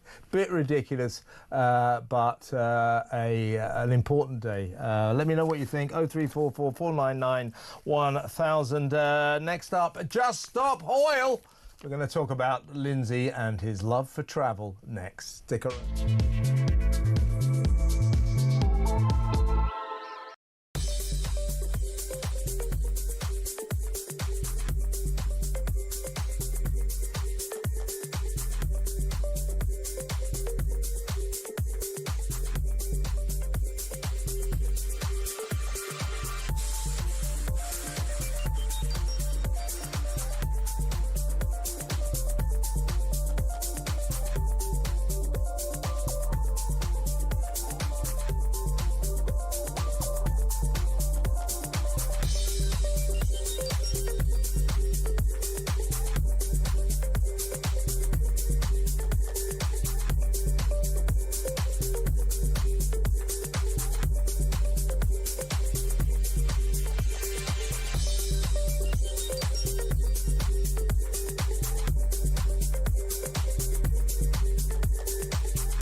We know from J.D. Vance and others the view of Europe that's held in the White House at the moment, and I think stand fast the UK.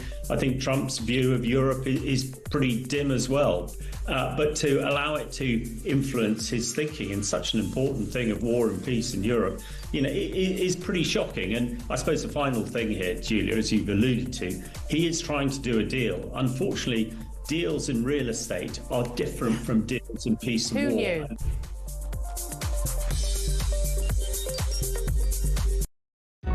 Across the UK, on DAB+, on your smart speaker, on your smart TV, and on your side.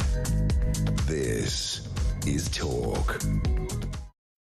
Welcome back. Just Stop Hoyle. It's time to talk about Sir Lindsay Hoyle, the big spending speaker of the House of Commons yet again. We learned a couple of days ago, we did cover the story last night, he's been off on another one of his many very expensive globe-trotting jaunts around the world. In the past couple of years he's been to Australia, to Los Angeles, he's been to the Cayman Islands. When he went to Montserrat, he actually chartered a private jet.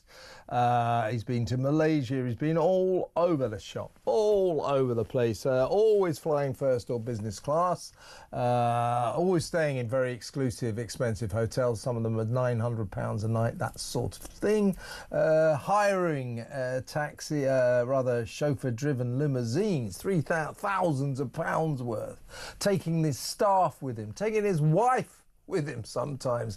I'm not sure that I don't think we paid for his wife in the end, but we certainly paid for him, and we certainly paid for his staff. So this guy is chalking up one hell of a lot of money, and his expenses that we can chart so far over the past 2 or 3 years, £325,000. His last trip in February, he wasn't bothered at all, or didn't seem to be bothered by the mounting negative press saying, hang on, what is this guy doing? He's the guy who sits in the chair going, order, order. I mean, he doesn't need to go around the world. Stop spending our money. But he won't listen. So in February, he went to Malaysia and chalked up his second most expensive trip ever, 25 grand, £23,000 in business class flights for him and his 2 staff. And staying in an expensive hotel. We'll play you a little clip of what he thought about this trip in just a little while. It's extraordinary. Anyway, we got in touch with his office today to ask him if he intends to continue this big spending lifestyle. Before we supply you with their reply, let's talk to political columnist Robert Taylor. Robert, honestly, this is a disgrace, I think. This guy has to be stopped. He doesn't need to be flying around the world at great expense. Now, we asked him today, we said, in the light of mounting levels of negative press and the government's stated desire to cut costs, does Mr. Speaker, Sir Lindsay Hoyle, is he planning any more foreign travel, either in the near future or going forward? Would you like to hear their reply? I'd love to, Kevin. Go ahead. Here you go, Robert. I don't know what this means, but anyway, here we go.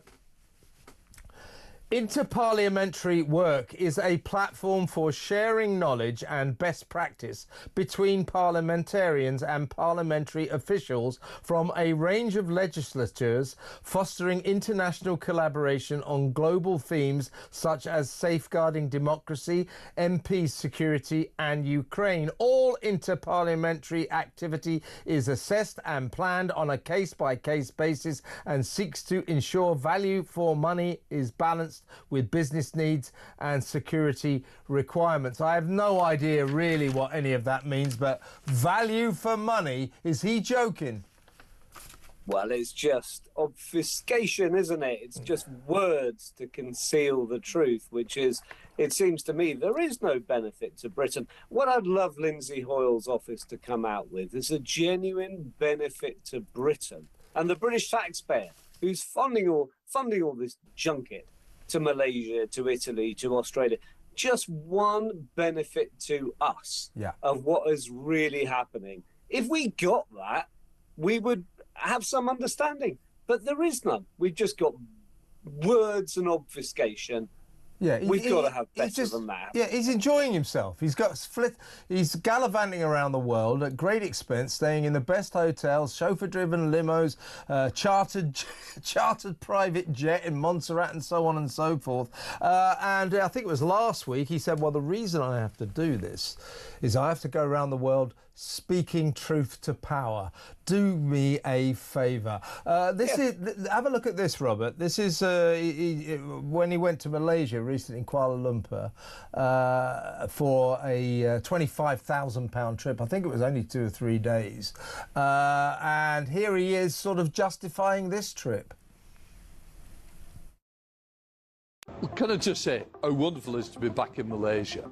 And I've got to say, what a wonderful visit it's been.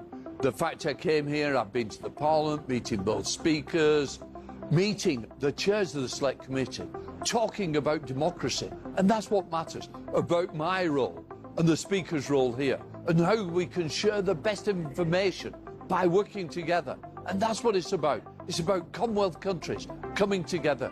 And I've got to say, what a fantastic visit we've had, going up to Sarai. And I've got to say, that was brilliant, meeting the Premier, the Governor and the Speaker.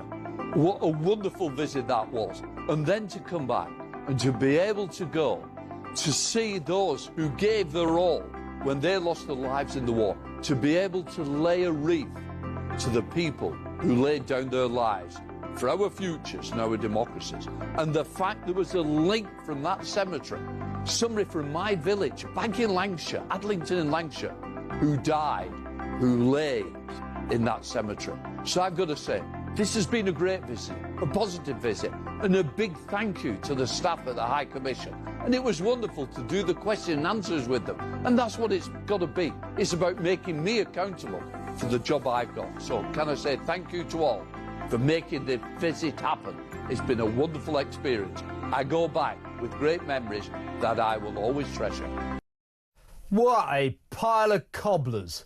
Accountable for your job. I mean, you've got to remember, Robert, when he said that all that nonsense, right, this is February, by then there was already a building crescendo of negative press, the Mail in particular really going for him and say, what is going on? I've done a lot of it myself. A lot of people on this channel have questioned what the benefit is to this country from his globe-trotting. That is him trying to justify that trip. It doesn't remotely justify more than £25,000 worth of taxpayers' money, does it? It doesn't. And I tell you what, Kevin, after the car crash of John Bercow as Speaker, I think a lot of us were really pleased to have Lindsay Hoyle restoring the reputation of impartiality. I mean, John Bercow was about as impartial as a second-hand car salesman on 100% commission. And after him, Lindsay Hoyle, and genuinely I mean this, seems to have restored at least impartiality. I know he's had the... To some extent. I don't want to get involved in that, but I've got a few questions about his... I know there have been a few. But he's so much better than his predecessor. And what a shame it is that the guy now is getting involved in this money scandal that is besmirching his reputation as a man of honour. But how else can we look at it with all these jaunts off to Malaysia and Italy and Gibraltar and Australia at our taxpayers' money? How is that excusable? It's not, because it's not justifiable. I know he's got an important job, but basically it's to sit in that chair and shout order at MPs. He doesn't have to go ever abroad. He really doesn't. And he says he's speaking truth to power. And he also says that he needs to go around the globe to explain why Russia was wrong to invade Ukraine. What the hell has that got to do with Mr. Speaker of the House? Seriously. It's not his job. It's not his job. That's the Foreign Secretary's job. That's the Prime Minister's job. That's various ambassadors around the world. It is not the Speaker of the House of Commons' job to do that. And let's be honest, Lindsay Hoyle has a fantastic Grace and Favour apartment in the centre of Westminster. It's a lovely, beautiful apartment. He's got loads of perks. Yeah. Does he really need yet more perks? He's abused money. Yeah, he's abused this position and everybody knows it. You mentioned his apartment. That's one of the Speaker's perks. You get this amazing apartment in the middle of the Houses of Parliament. Apparently it's said to have the best view of any residence in all of London. When he moved into it, he had a few improvements made. How much? £7 million. He also had a big painting made of himself, done of himself, which now hangs in the corridors of power in Westminster. £36,000. This is out of control. This guy, as I keep saying, just stop Hoyle. He must be stopped. This is a government that says, oh, we're really worried about the amount of expenditure, civil service cuts. We got to cut costs. Well, stop this guy flying around the world at great expense then. How about that? Good place to start. And I come back to the fact that it's such a shame, because when he took over, people were relieved that Bercow had gone. Agreed. Do you remember how awful and impartial Bercow was over the whole Brexit debate? And we got a man who, at least in the House of Commons, generally speaking, does his job well. And now he's ruining that reputation. And this is a man who's a socialist. He comes from a socialist tradition. There's nothing wrong with that. But you would have thought that's the last person on earth who would waste taxpayers' money on jaunts to Malaysia. As you say, just stop Hoyle. Yeah. And by the way, you talk about his socialism. He's an old socialist from the north. Chorley is his constituency. So he's still also a local MP. The locals up there don't see him very often. They have complained about his absence, but I don't know the intricate details of that story. But you know what they say, there is nothing more terrifying in politics than a socialist with an expense account. This guy, honestly, he's out of control, isn't he? Well, so it would seem. And, you know, it's the same with Rachel Reeves and various tickets to pop concerts and Keir Starmer and posh suits that are paid for by someone else and Arsenal tickets. I mean, for goodness sake, when you're a member of Parliament, just think, when you spend money, it's the taxpayer who pays for it. And the taxpayer is struggling more than ever. Now is the time to rein yourself in. Now is the time to show a bit of decency and a bit of honour. And our politicians, I'm afraid, are letting us down. Yeah, and you know, he talks about when he went to the Cayman Islands, right? It was to see how the Speaker of the Cayman Islands, House of Commons or House of Parliament, how they operated. Now, the Speaker in the mother of all parliaments does not need to go to a 2-bit Caribbean island to find out how they run their parliament. This nonsense about talking to other speakers about how they run their parliaments, this is one of his excuses, fact-finding and all that. Nonsense. All of these trips he has made, if he didn't make them, it wouldn't have made a blind bit of difference to anyone, and we would have saved £325,000. So just stop Hoyle. If you're listening or watching, Sir Lindsay, take a bit of advice from me. Don't go on any more of these jaunts and then try and justify them with ridiculous videos like you made in Malaysia. You're just digging a deeper and deeper hole. It's an extraordinary situation, wouldn't you say, Robert? I certainly would. Was it the winter months that he happened to be in the Cayman Islands? I don't know, but I wouldn't be at all surprised. So that's why I always say that it's always the Cayman Islands, south of Los Angeles, Australia. It's never Belgium or Siberia. You know what I'm saying? I do. Robert, great to talk to you as always. Thank you so much for your time. That's Robert Taylor, political columnist. Let me know what you think about Just Stop Hoyle, Lindsay Hoyle. We do need to stop him, don't we? 0344 499 1000. Let's go to break. We'll get a couple of calls in after these messages.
across the UK, on DAB+, on your smart speaker, on your smart TV, and on your side.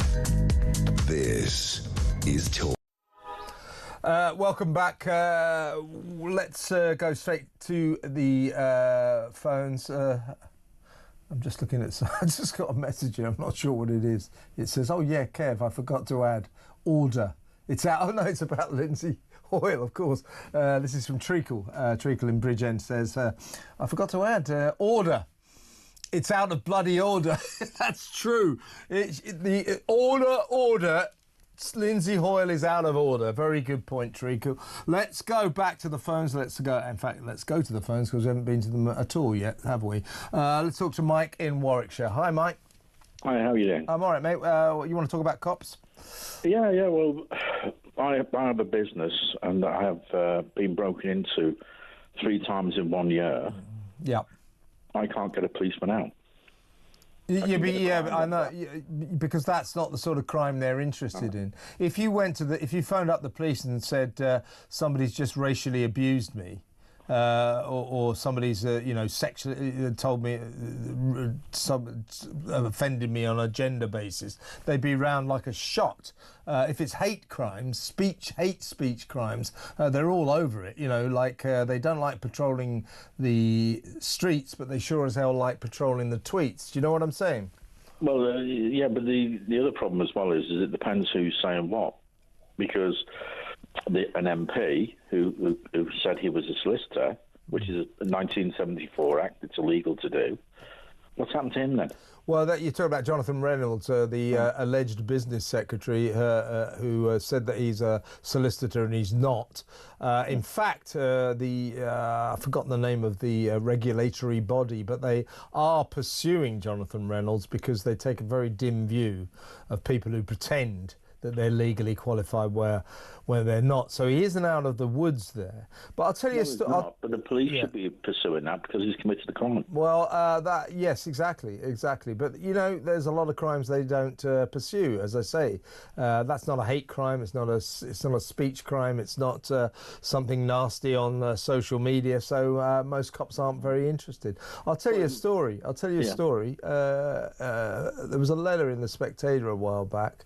A guy saying that he lived in Suffolk and he had a speedboat. He lived near the sea. He had a speedboat parked in his drive outside his house, and somebody nicked the outboard motor. So he called the police, and they did turn up, to be fair. And he said, "Well, what's happened?" He said, "Well, I have my outboard motor stolen. Can you investigate?" The cop said, "Well, not really." And one of the cops said, "Well, could you sort of suggest that perhaps it was stolen for racial reasons, that it was something racial involved?" And the guy said, well, I don't know what. You say that's ridiculous. He says, "Well, unless there's a racial element, we're unlikely to do anything." You see what I mean? This is the crazy situation of woke cops. It is, right. However, when I was growing up, I used to knock around with people from all ethnicities. Mm-hmm. I also used to knock around with people of a lot of different religions. Yeah. We never had a problem. Yeah, I know. Yeah. What's changed? Yeah, I mean, it's a good question. Me too. I've got the same from when I was younger. People just got along and they weren't stupid. And coppers weren't stupid. Frankly, that clip we played of that copper saying, "Well, if you said speak English, that could be a hate crime." I mean, that's just stupid, isn't it? It's just stupid. So you then ask yourself a question, right? So you go to France, or you go abroad somewhere on a holiday, and they ask you if you can speak their language. Are they racially abusing you? Of course they're not, but that's where we're at with wokery in our police forces.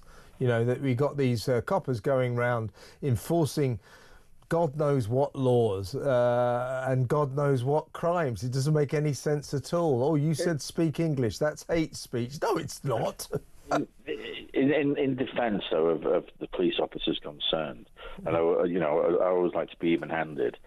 They've been on courses and been told what they've got to do. Yeah, but I don't want to. I'm not defending them because I just think it's moronic. I don't disagree with you, but I mean, when you're doing a job, if you're told you've got to do X, Y, and Z, you either do it or you leave the job. Yeah, well, kind of. I mean, he didn't have to say all of that. It was the enthusiasm with which he went about it that worried me. I know what you mean, Mike. I do. I get your point. You know, that these, as they say, I was only obeying orders, and they are obeying orders. But if they had any common sense, they wouldn't be enthusiastic about that nonsense. Mike, good call. I've got to go though, mate. But good to talk to you. Please call me again, Mike in Warwickshire. There. Let's go to a break now, and in just a little while we are going to be talking about teachers, teaching assistants. There are there are many thousands of them who are often left teaching kids alone, solo, and they've got no qualifications whatsoever. So we need to talk about that. We'll talk about that next. Stay tuned.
I think this is just water off a duck's back to Nigel Farage.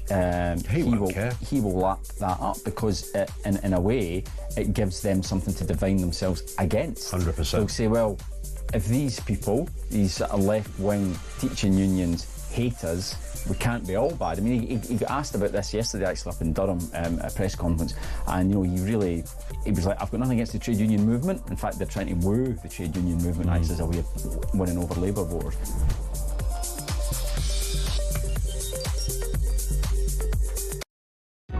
Across the UK, on DAB+, on your smart speaker, on your smart TV, and on your side. This is Talk.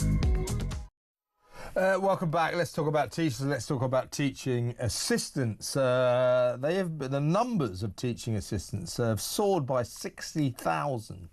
So since 2011, 60,000 more teaching assistants are helping in schools, and the total number now is 283,000. This is a Talk exclusive to this channel. We've established that 40%, in a shock survey, 40% of these teaching assistants with no qualifications revealed that they've been left alone to teach kids in classes for at least 5 hours a week. 15% covered for qualified teachers on their own, teaching kids for 11 hours a week. So unqualified people, completely unqualified people, are teaching our kids. That's got to be wrong. And also anyone can get this job. So as long as you pass a crime record, as long as you haven't got a criminal record, you can get this job. One teacher's talking about some guy turned up and they got rid of him by lunchtime, but he spent the entire morning talking to the kids in a pirate voice. So anything could happen here. Something is kind of wrong here, isn't it? Let's talk to Assistant Principal at the Kensington Aldridge Academy, Adam Whitlock. Thanks for joining us, Adam. I suppose you need teaching assistants. They do a good job and all that. They earn between £21,000 and £25,000 a year. But the fact they're being left to teach kids alone when many of them have got no qualifications whatsoever, and the fact that there's this soaring number of them, and anyone can get this job as long as you haven't got a criminal record. We need to look at both these factors, and we need to do something, don't we? Yeah, I agree. What you've unearthed doesn't sound great. I think it could be a little bit misleading in some places. The idea that a teacher, a teaching assistant who is taking perhaps sometimes one-on-one or groups of students out of a lesson for very specialist targeted education, like learning better English or helping them with their numeracy and other things. That could be the case in some of those. But I have to say, the idea where head teachers are allowing teaching assistants to take the role of a teacher, especially with a whole class, in my view, is completely wrong. They're not meant to be a substitute for the teacher. They're meant to be a supplement to the teacher. And also, I mean, we're talking often here about hard-pressed head teachers who've got a real staffing problem, so we're not really having a go at them. But, the fact that anybody can do this job and the only real qualification is you mustn't have a criminal record. So anybody can walk in and do this job and, be attending to the needs of our children. I mean, that seems slightly alarming. We've got examples of these complete weirdos. One guy, as I told you, spent the entire first morning talking like a pirate. So they basically said, "Sling your hook, Captain Hook." But you know what I mean? I mean, it is kind of worrying. It's ridiculous. I mean, if that's happening in a school, that means there's not good accountability going on. It means that, if something were to happen like that in my school, we'd immediately hear about it. Someone would complain, would nip it in the bud. That person wouldn't be there doing that. Again, quite often they're on short-term contracts or they're from agencies anyway. Mm-hmm. But what I would say is that, many of the teaching assistants that we work with have degrees. So a lot of them do have great subject knowledge in particular areas. Remember, a lot of private schools as well, they have teachers that don't have teaching qualifications, but they've got very good degrees. Yeah. We often find that with teaching assistants. They can bring valuable life experience if they don't have that. But they should never replace the qualified teacher. But the problem isn't the TAs in these schools. In my view, it's where the decisions around leadership are made about who they're deploying and where. A teaching assistant who's untrained to cover a whole lesson unsupervised and left to do things like you've been referencing, like pirate voices, shouldn't ever happen.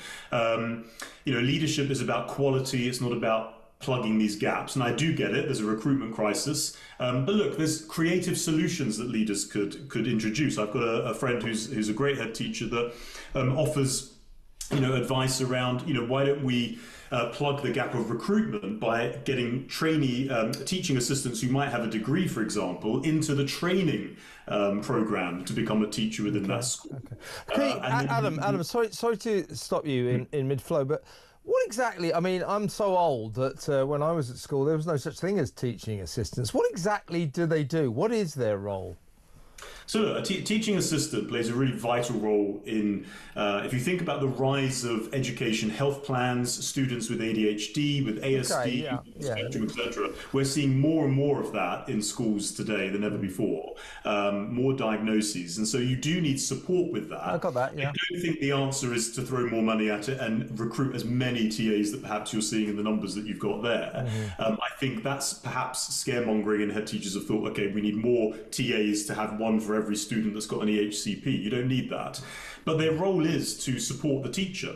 If you've got a teacher and a TA who are working really well together in a school that's trained special educational needs trained teaching assistants and their teachers to see themselves as teachers of SEND, not just the teaching assistant, then you've got an incredible synergy. The TAs are not there to teach the students, but they are there to assist them in their learning. So they might sit alongside one of them who's got a particular need, a complex need, and they might prompt them with their work. Or they might then go over to someone else who that person doesn't need them for a little while. They go over to a different student, and they might now support them perhaps a little bit with their focus, or also with their literacy if they are struggling to read the text or they want a bit of support. But you can preempt all of that with really clever joined up thinking with teachers and teaching assistants. Well, you're not getting that in some of these schools where teaching assistants are just dropped into the classroom. And then when that happens, well, with not much training, not much background, not much experience, they're just left to their own devices. And then you start seeing silliness happen. You know, that's where the clever thinking needs to come in. OK, well, let's hope things do improve on this basis. Really good to talk to you, Adam. Thank you so much for your time. Adam Whitlock, their assistant principal at the Kensington Aldridge Academy. I guess that's in London. Kensington. Could be somewhere else. There are other places called Kensington. There's a Kensington in Liverpool, isn't there, which is in stark contrast to the Kensington in London. But anyway, I'm assuming that was London. Why am I doing this? Kensington Aldridge Academy. It's in London, all right? Listen, when I revealed earlier that the Labour government, or Keir and his gang, have since July spent 28,000, I think it is, on furniture, £22,000 on chairs alone. It turns out, we put this now on social media, on X, that they've actually spent £130,000 redecorating their various offices. This is Labour, the socialists. They're spending a damn fortune just redecorating offices in Downing Street and around White. Well, you know, what do you make of that? I mean, they stop it. Stop that guy Hoyle flying around the world. Stop these Labour politicians spending a fortune changing the wallpaper and the chairs. And maybe we could save a bit of money. Isn't that what we're trying to do? Let me know what you think about that. 0344 499 1000. When we come back, we're going to America to talk to Greg Swenson about what's going on with Trump and Starmer. So stay tuned for that.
Across the UK, on DAB+, on your smart speaker, on your smart TV, and on your side. This is Talk.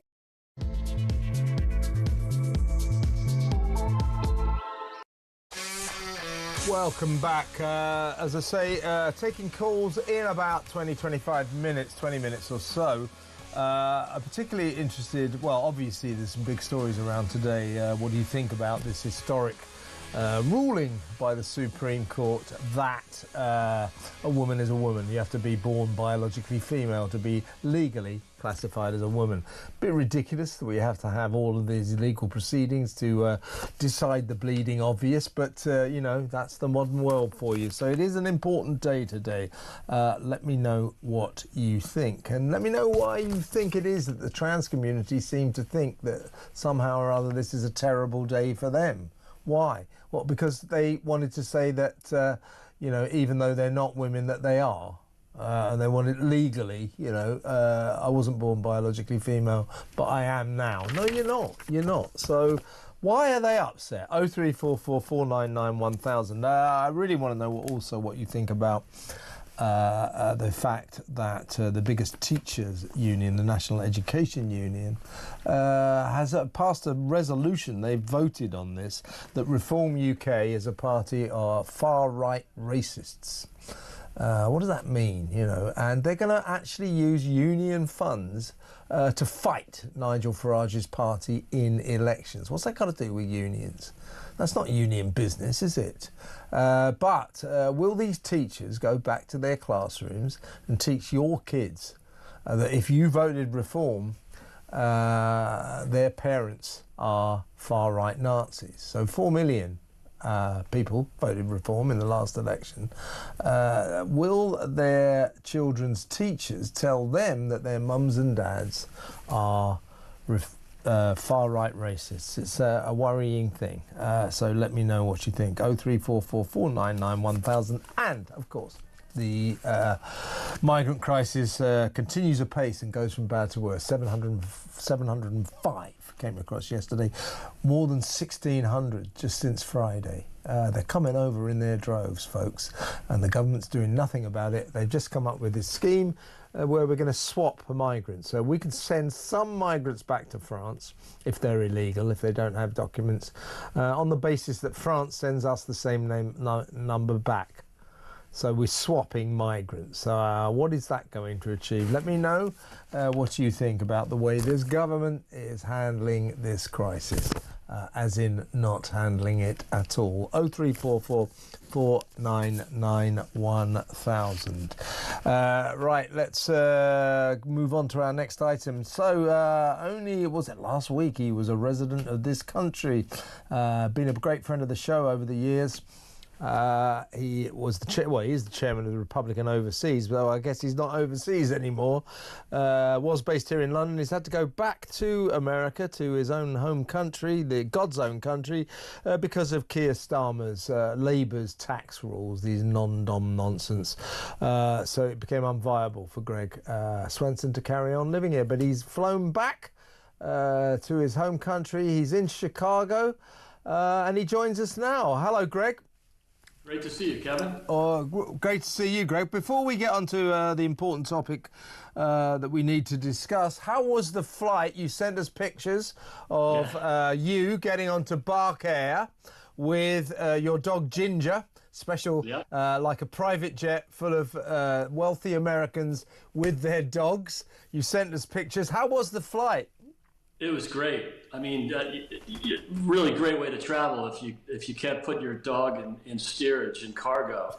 And so the flight was great. It's much, needless to say, much better than flying commercial. So really, there we go again. Yeah. But really great time. And then we ended up driving from New York to Chicago. So okay. Well, welcome back to your great country. Now, it's still all going on.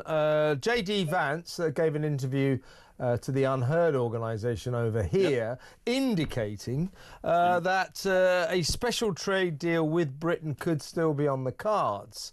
Now, that was encouraging. So, in other words, we've still got this 10% tariff and the 25% tariff on cars. It's a better deal than most countries. It's certainly a much better deal than the European Union. So, thank God we're out of the Brussels gang.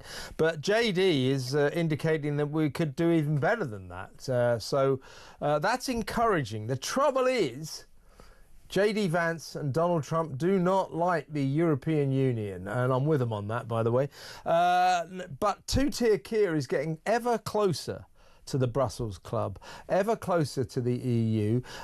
He's done a deal which essentially will tie us to EU rules when it comes to agricultural and veterinary projects, something we'll have no control over at all. So by stealth, they call it the Trojan horse policy, he's kind of rejoining the EU. He is trampling over Brexit, and neither J.D. Vance nor Donald Trump will like that at all. So my question to you is, while J.D. Vance offered us some encouragement, is Keir Starmer, this obsessive Remainers fixation with Brussels, with the EU, his deep love for Europe, that's a danger to any potential deal with America, isn't it?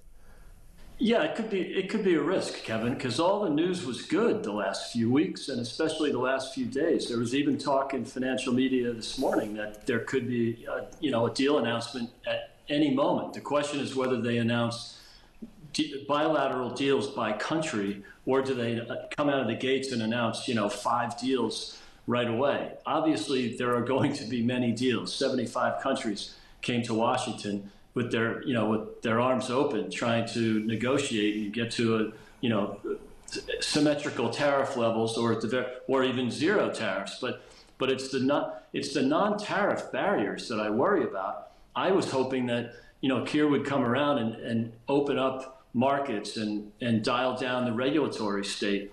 Doesn't sound like that's happening if he's talking to the EU. And my favorite is chlorinated chicken, but that's a trade barrier. I mean, if they say that you can't have XYZ in your food, then you're basically saying U.S. farmers can't sell their products here, and that's to the great detriment not only of free trade, but it's also a detriment to the people in the United Kingdom who are paying 20% more for chicken than we pay in the U.S.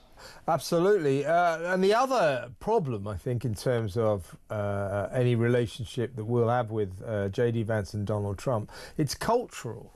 J.D. Vance has made it very clear, and Donald clearly supports him on this, that what they don't like about this country, and indeed Europe, the EU as well, but we're the same, is our constant attacks on free speech, freedom of expression. Americans look across the Atlantic and they go, hang on a second, so in Britain they're locking people in prison for things that they write on social media, that they post on Twitter and on Facebook, and they don't like it. And J.D. Vance made it very clear.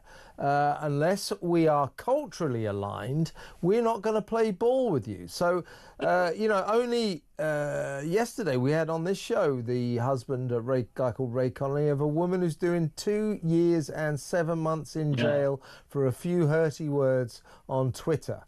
Now, the Americans look at that and they go, we don't want to get into bed with this country unless they do something about that. This is a problem, isn't it? Yeah, I think it could be, Kevin. And look, we had similar problems only a year ago. In the Biden administration, censorship was the norm. They were arresting people and calling them domestic terrorists if they disagreed with someone at a school board meeting. And the same problem in the UK happened in the US with abortion clinic protesters. Sorry. Look, and I think JD brought up another point, that mass migration is not what people want. And so, for 5 or so years, both in the US and the UK and the rest of Europe, the people are saying, we don't want mass migration. We did it here in the US with 10 million illegal migrants coming over the border because the Biden administration purposely opened the border. And then at the same time, he's doing his own form of censorship. So, we can't play holier than thou as Americans, but we can say that, Donald Trump and J.D. Vance have come into town, and that stuff is over. There is virtually no illegal migration right now in the United States. No, we've still got a lot of it going on, so I'm happy to tell you that. 705 yesterday came across the channel. You're going to miss that, aren't you? The daily head count of people coming across from France. But as I say, there's something, disingenuous about Keir Starmer and his constant declarations. Oh, me and Donald, we're like that. Oh, yeah, we're so close, special relationship. There is still a special relationship between our two countries.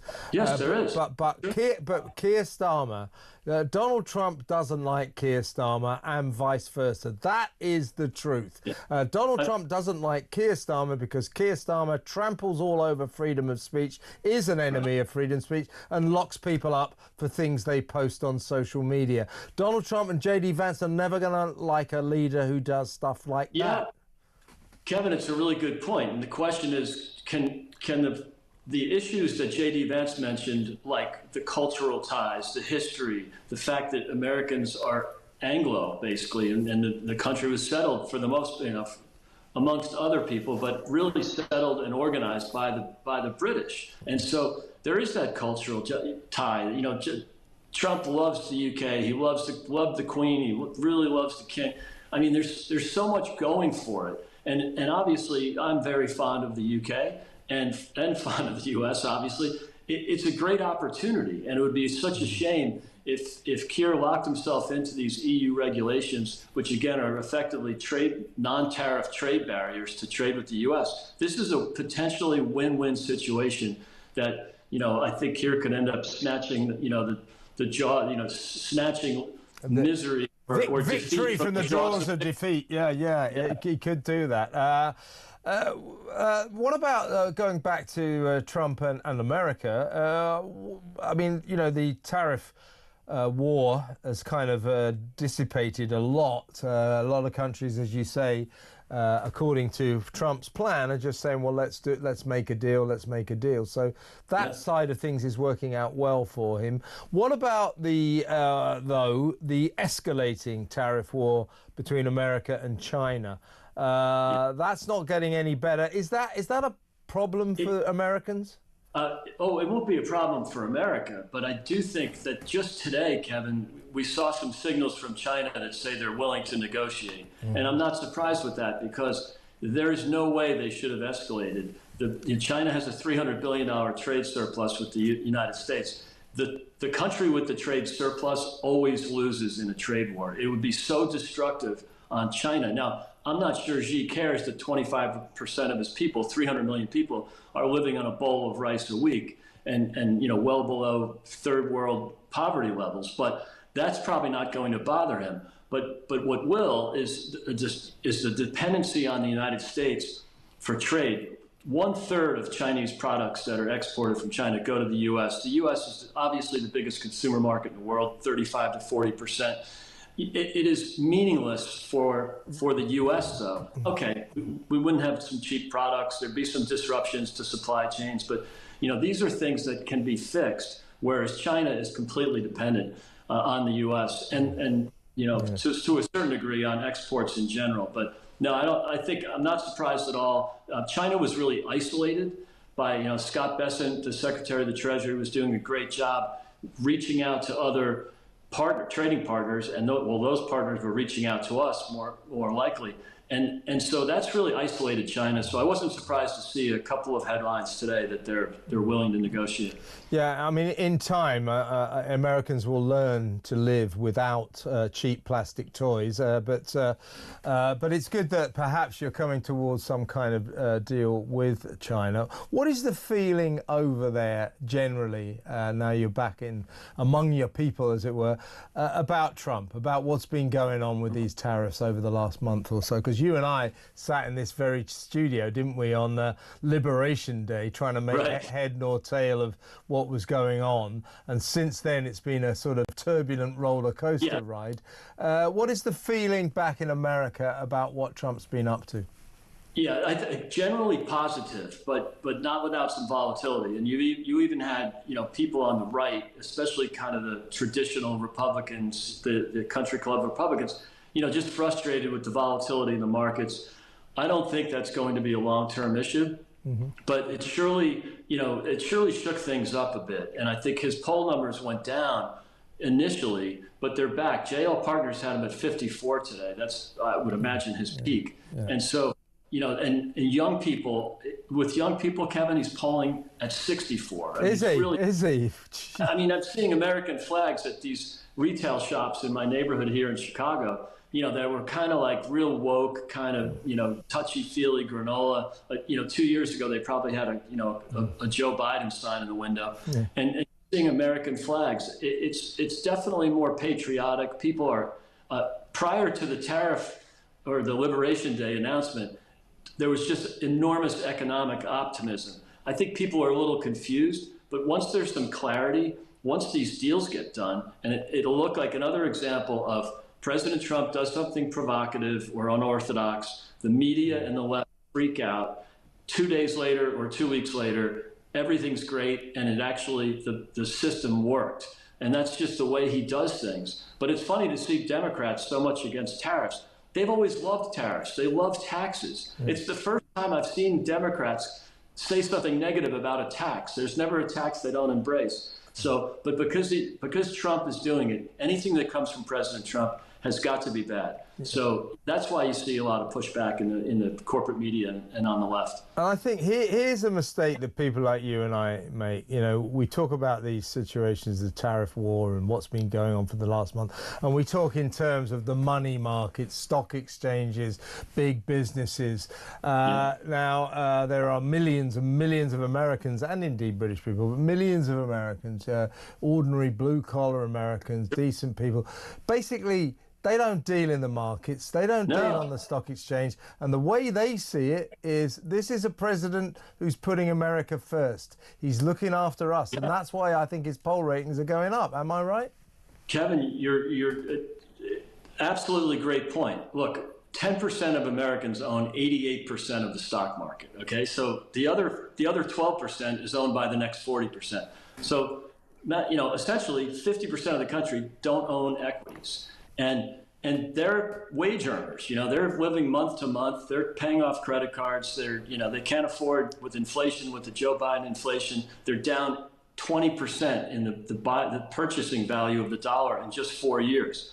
They're at 25 cents on the dollar versus 1980. So, if I put $1 to work in 2021 when Biden started, it's worth $1.80 because of the stock market.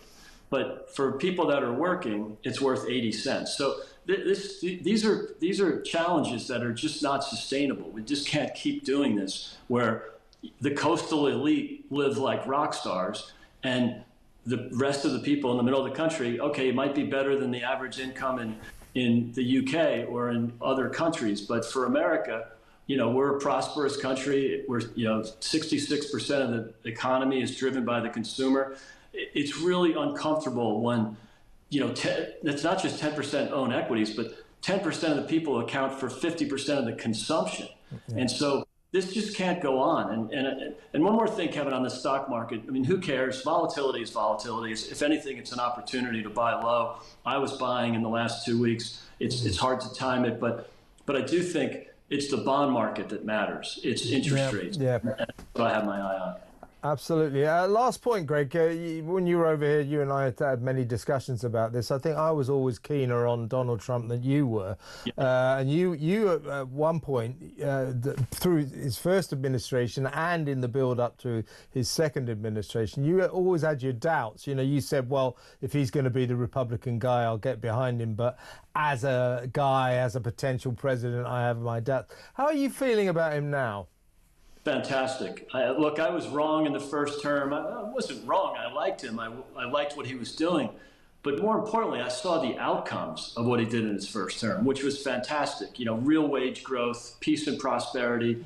That's what people missed. I got behind some other candidates, notably Ron DeSantis, but he's very much like Trump. I just felt like Ron could serve 2 terms. Ron's 45 years old. We had a fossil in the White House in Biden. I didn't think President Trump was perfect for some political or some technical reasons, but he has knocked the cover off the ball. What he's done coming out of the gates the way he has, it's been incredible. So I didn't expect it, and the scale and speed of this thing has been incredible. One last point, when we were discussing in the run-up to the presidential election about the potential size of the victory or even potential defeat for Donald Trump, in terms of predicting a landslide, who was right and who was wrong?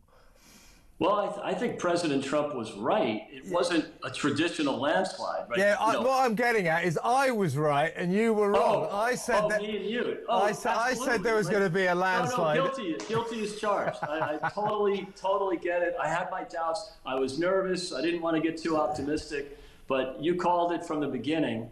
Even in the primaries. Yeah. And now I was with you on the fact I didn't like the touchy-feely country club Republicans at all. That's in the rearview mirror for sure. Yeah. So I liked Ron DeSantis because he's very similar to Trump. He's a fighter. He punches back. But Trump has just crushed it. And even after the election, before the inauguration, the energy and optimism in this country is phenomenal. We don't have an illegal migration process problem anymore. We're deporting illegal migrants. We have economic optimism in spite of some volatility in the market. So, no, things are good here in America. Yeah, we'll stay where we are because I'm going to move back there, I think. Greg, great to talk to you. Let's come get together again soon. Greg Swenson there, over there in Chicago. Donald Trump, let me know what you think. 03444991000. Is Greg right? I mean, I'm impressed. America just seems so buoyant right now. And, he's a president who's working for his own country. So let me know what you think about him. 03444991000. And is Keir Starmer's obsession with Brussels, obsession with being mates with the EU, close to the EU, could that damage our relationship with America and perhaps put pay to the prospect of a trade deal, a proper trade agreement with America? Let me know what you think. 03444991000. Let's go to break, and when we come back, your calls, your WhatsApp messages and your messages. So all that's still to come. Stay where you are.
I think this is just water off a duck's back to Nigel Farage. He will lap that up because in a way it gives them something to divine themselves against. 100%. They'll say, well, if these people, these left-wing teaching unions, hate us, we can't be all bad. I mean, he got asked about this yesterday, actually, up in Durham at a press conference, and he was like, I've got nothing against the trade union movement. In fact, they're trying to woo the trade union movement as a way of winning over Labour voters.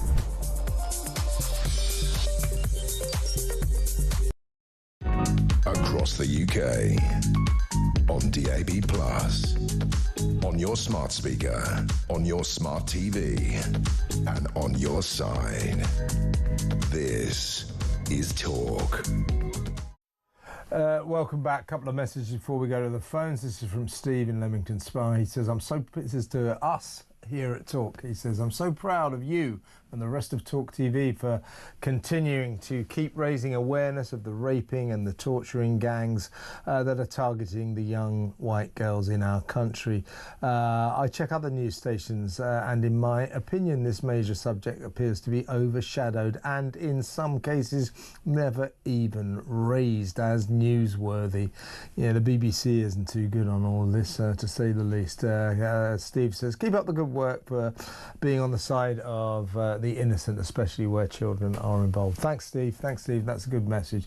And Gary Chapman says, why make deals with France or continue to pay them when they can't control their own borders? If they could, these illegal migrants would not be camped at French beaches waiting to jump on a rubber dinghy. Yeah, a lot of them aren't rubber dinghies anymore, Gary, because they're massive, great boats. We call them small boats. Some of them have got like 80, 90 people in them. You know, was it 705 came over yesterday, and I think it was about 11 boats or something. See, they're not that small, and many of them aren't rubber dinghies, they're just boats. So let's go to the phones. Let's talk to Chris in Cambridgeshire. Hello, Chris. Hi, Kev. Kev, all I will say is that it's going to become known as Zebedee Starmer and the Magic Roundabout. What you mean? This is the migrant swapping deal. Yeah. I'll give you 6 migrants if you give me 6 migrants back. No, Great. It's even better than that, mate. You know what's going to happen? Yeah, go on. For every 6 that go back, they'll walk into an office in France, get registered as legal, asylum seekers, and they'll be on the next lot coming back. Oh, yeah, here. Exactly right. And also, the sort of basic deal is supposed to be that we will be able to return, send migrants back who are undocumented asylum seekers, in other words, illegal. Yeah. But they will be sending the same number, but the migrants they send back to us will be legal, allegedly legal. Yeah. You know, people who've got relatives here and stuff And like that. anybody who thinks the French have got to do us any favours. That's a value judgment, though, isn't it? Whether or not someone's legal, they will send people to us. They'll send people to us, Chris, who are not legal. I'll guarantee you that. They'll do anything they can to dump them back. Yeah, exactly. Like I say, they'll walk into an office when we've sent them back over, and they'll be registered as legal asylum seekers, and they'll be on the next crew coming back to this country. Absolutely. Yeah, I mean, it just goes from bad to worse, and this government's doing nothing about it. It's a joke. Chris, good call. Thank you very much, Chris in Cambridgeshire there. Let's quickly play a WhatsApp voice note, shall we? This is from Judy on the migrant crisis. This agreement we've got with France for them to take the boat people back, and they're going to give us some in return. All it will mean is instead of coming over in boats, they'll be coming over in buses. And Yvette Cooper will be stood there at the bus depot with her sign saying, refugees welcome. Do they really think we're that stupid? And that's for him cozying up to the EU. We always knew he were going to do this. He's trying to get us all back into the EU in all but name. Absolutely, Judy. They call it the Trojan horse policy, in which they are covertly, basically, certainly betraying Brexit and sort of rejoining the EU in all but name, and this is extremely worrying. And by the way, that is what's worrying America. Keir Starmer's increasing closeness to the EU. America doesn't like the EU. They don't want us to be close to the EU. Our trading deal with America is extremely important, so let's hope that our injudicious Prime Minister, our Euro-obsessed Remainer Prime Minister, does not spoil or destroy any chance we've got of a decent trading deal with America. Let's just hope, but he's in danger of doing so. Judy, great WhatsApp voice note. Thank you very much. Let's go to break. I want to come back. More calls, more voice notes, etc.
Across the UK, on DAB+, on your smart speaker, on your smart TV, and on your side.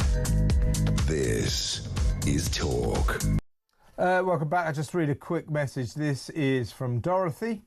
Dorothy says, good evening, Kev. A fantastic result today, although why in this day and age we need the Supreme Court to tell us what a woman is shocking, to say the least. This country is an embarrassment. Our government are an embarrassment, and yet I believe we can come back from this. I think we made a giant step today, Dorothy, for a kick-off.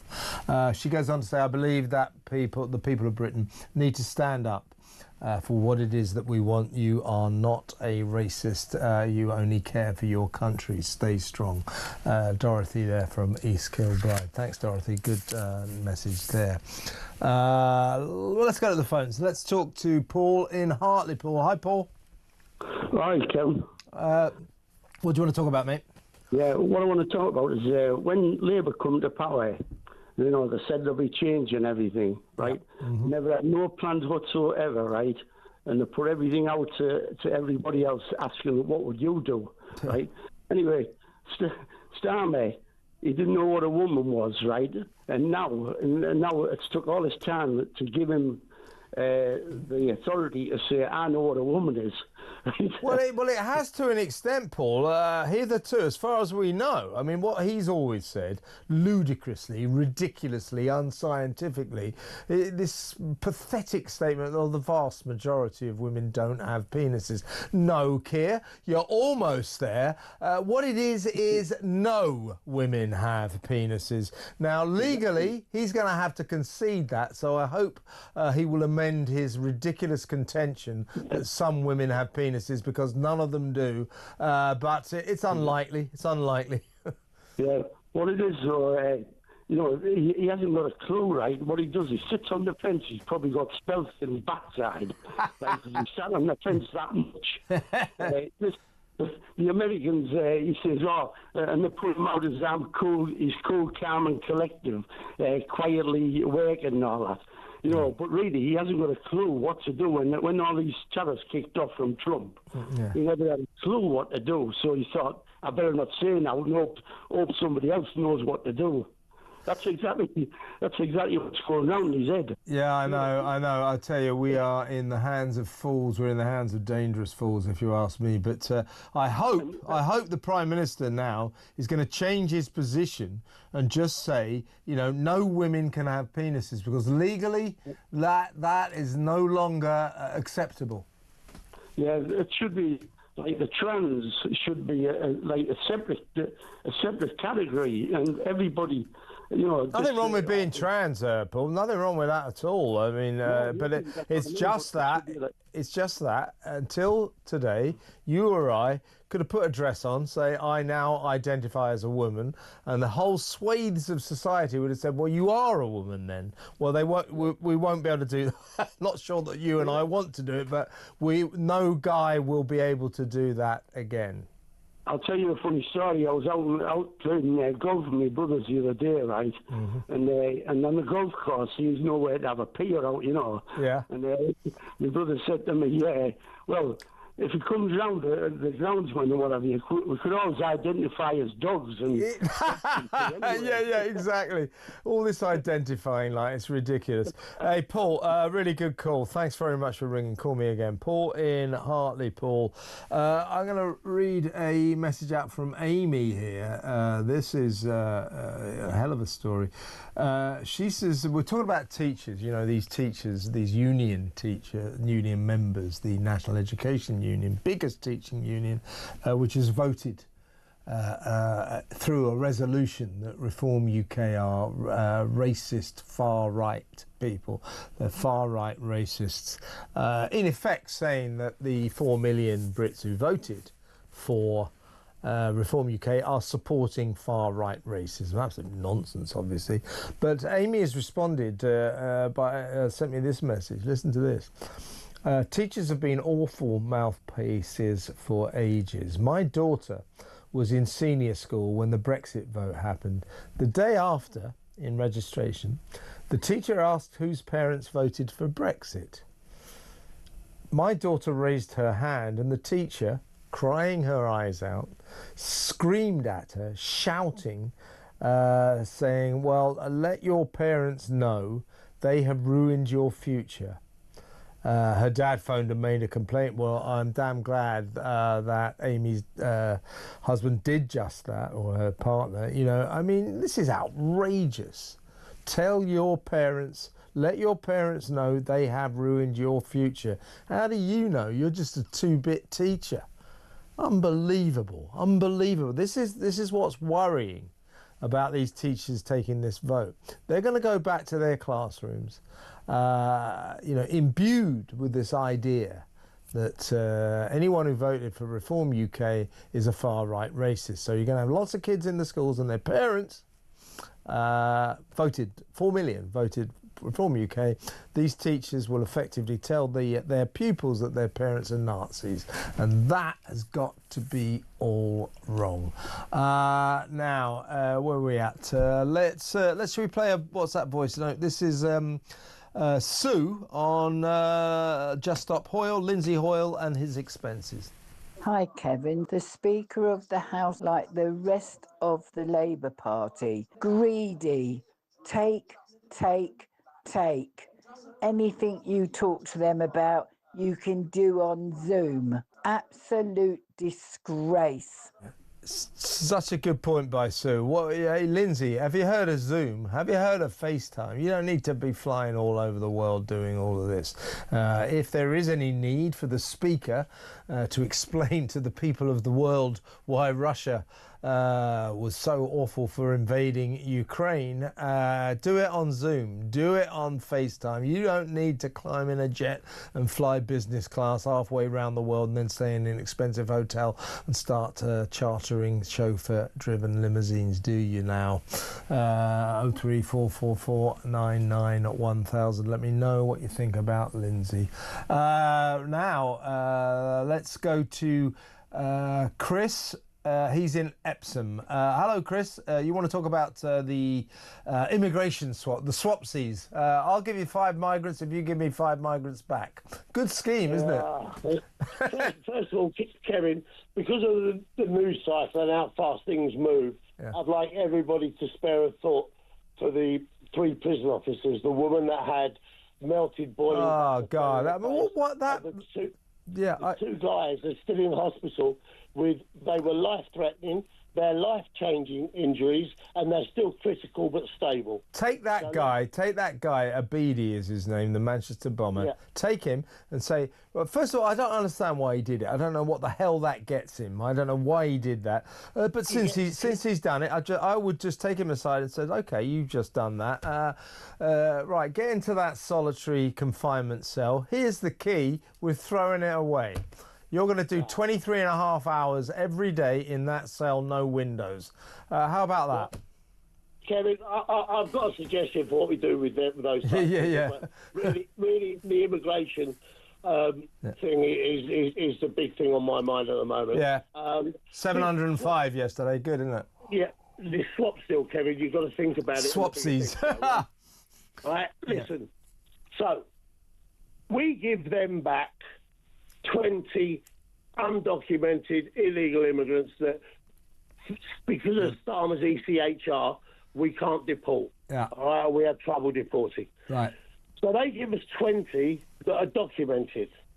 That means they're automatically given right to stay. That means immediately they're entitled to housing, benefits, schooling, hospitals, doctors. Our infrastructure is bulging and bursting at the seams already. All right? This deal does nothing except he will be able to say, I've deported 20. Yeah, I know. Illegal immigrants. This is just a manipulation. Yeah, it is. That's exactly what it is, Chris. It's just headline hunting. You're exactly right. And this dynamic alignment with Europe, right? He is going to trash the golden goose egg that leaves us as an individual nation state with agility and the ability to do deals with other people. Yeah. Also, Chris, we don't want a dynamic alliance with Europe. We voted to leave Europe. Yeah, but you know that he wanted a second referendum. He's a Remainer. Well, of course he is. Everything that comes out of his mouth is a bloody lie. Yeah, correct. Same as the others. With Reeves, Reynolds. What does Reynolds know about running one of the biggest industrial corporations in the UK? He's not even a bloody solicitor. He lied on his CV to get a job. Reeves lied on his CV to get a job. Rayner used civil servants to clean her new Grace and Favour flat. That's gone to the wall. We've heard nothing about the parliamentary investigation into what she's done. Well, you heard our story earlier, didn't you? That they've spent £28,000 on furniture for Downing Street since they came to power, and altogether Labour politicians, ministers, etc., have spent £130,000 redecorating their various offices. They're going to have to go some way to catch up with Hoyle. He spent 14 million on his Grace and Favour. 7 million. 7 million.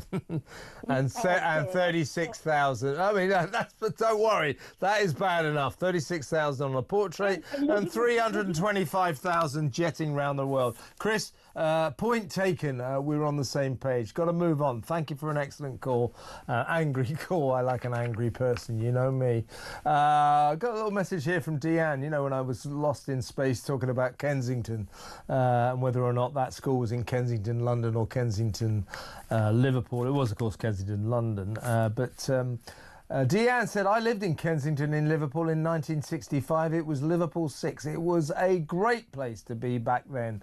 Then she says, love your show. Thanks, Deanne. I mean, I don't often go to Liverpool. Last time I went there, I sort of drove past the Kensington area. And it struck me that really nice houses, but they've gone to, they've become dilapidated. I don't know what the area is like now.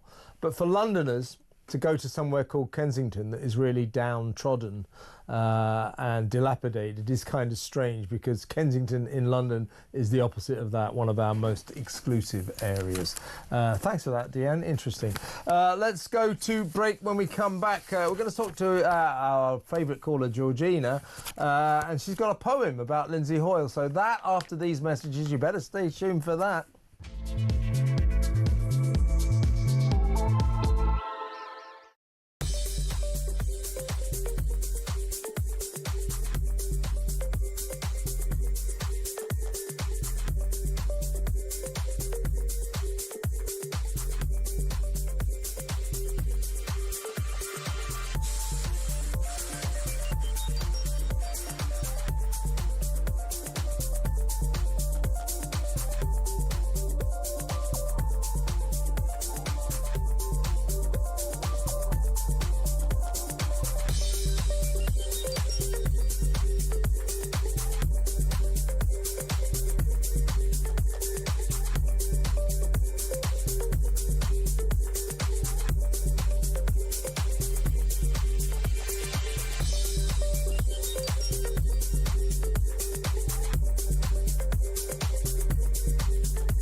I think this is just water off a duck's back to Nigel Farage. He will lap that up because, in a way, it gives them something to divine themselves against. 100%. They'll say, well, if these people, these left-wing teaching unions, hate us, we can't be all bad. I mean, he got asked about this yesterday, actually, up in Durham, at a press conference, and, he was like, I've got nothing against the trade union movement. In fact, they're trying to woo the trade union movement as a way of winning over Labour voters.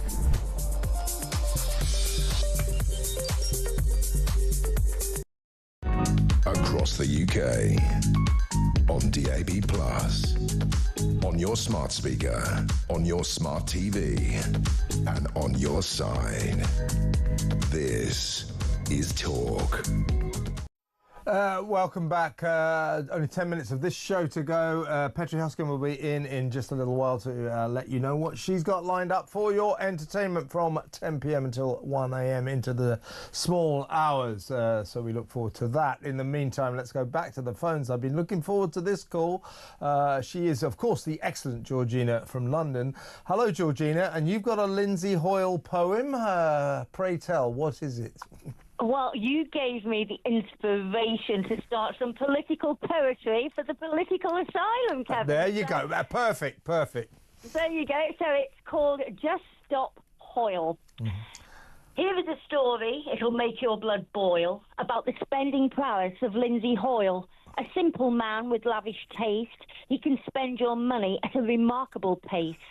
£7 million to refurbish his flat, even Rockefeller would think twice about that. Charters private jets whenever he flew, and guess who's handed the invoice? Yes, you. He is wasting our money, his expenses are wild, and if you question his spending, he's like a petulant child. Defending his exes as part of his job, he's got Rolls-Royce ideas, now he's got our few bob. Oh, come on now, Kevin, the plot's just got much hazier, as he's now taken a business class flight to Malaysia. I think he has an addiction, and Lindsay must kick it, because it's always the taxpayer who pays for his tickets. The storm clouds had gathered, the sky has a grey tint. Lindsay's living the high life while the country is skint.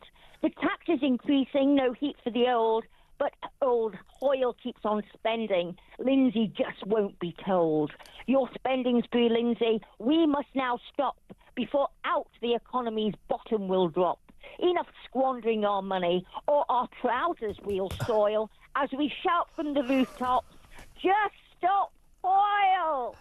Wow, that was amazing. That was amazing. It was almost as long as The Ancient Mariner by Coleridge, wasn't it? But wow. How long did that take you to write, Georgina? Well, I did that. I did a few, Kevin, because you gave me the inspiration with all the stories and topics you do. And I thought, you know what? I want to put it in poetic form and read it. So I've done a few of the topics that you've done. And I thought I really wanted to dedicate this one to you because Just Stop Hoyle is your little. It's my massive project. But it's not just me, Georgina. Other presenters. Mike Graham has done a lot of good work on this as well, and all the presenters. I mean, it is just quite clear that journalists should be holding this guy to account about the amount of money he's spending on our behalf. Allegedly, £325,000 jetting around the world. It's just wrong, isn't it? Absolutely wrong. I mean, I think when people get into a position like the government, I think they tend to forget that we are the ones who pay the wages. We are the ones that pay the bills for this country. They are our servants.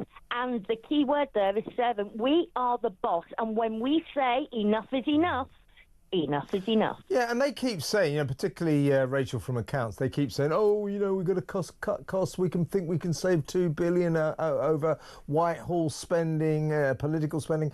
And then we find out today that since they got into power, the ministers, the various cabinet secretaries and that, have spent £130,000 redecorating their offices. And in Downing Street alone, this is for number 10 Downing Street, number 11 Downing Street, and number 12 Downing Street, Street. These are all, obviously where the Prime Minister and the Chancellor live and all the offices. They spent £28,000 on new furniture, including £22,000 on chairs. How many people do they need to get in there? About 1,000 or something. It's ridiculous. Well, it just puts it all in perspective. They're spending these obscene, and they are obscene amounts of money, Kevin, and they took away the pensioners' heating allowance. I think that is deplorable. They should hang their heads in shame. Honestly, it's just so bad. Exactly right. They take away the winter fuel allowance, saving, what was it, about £1.5 billion or something.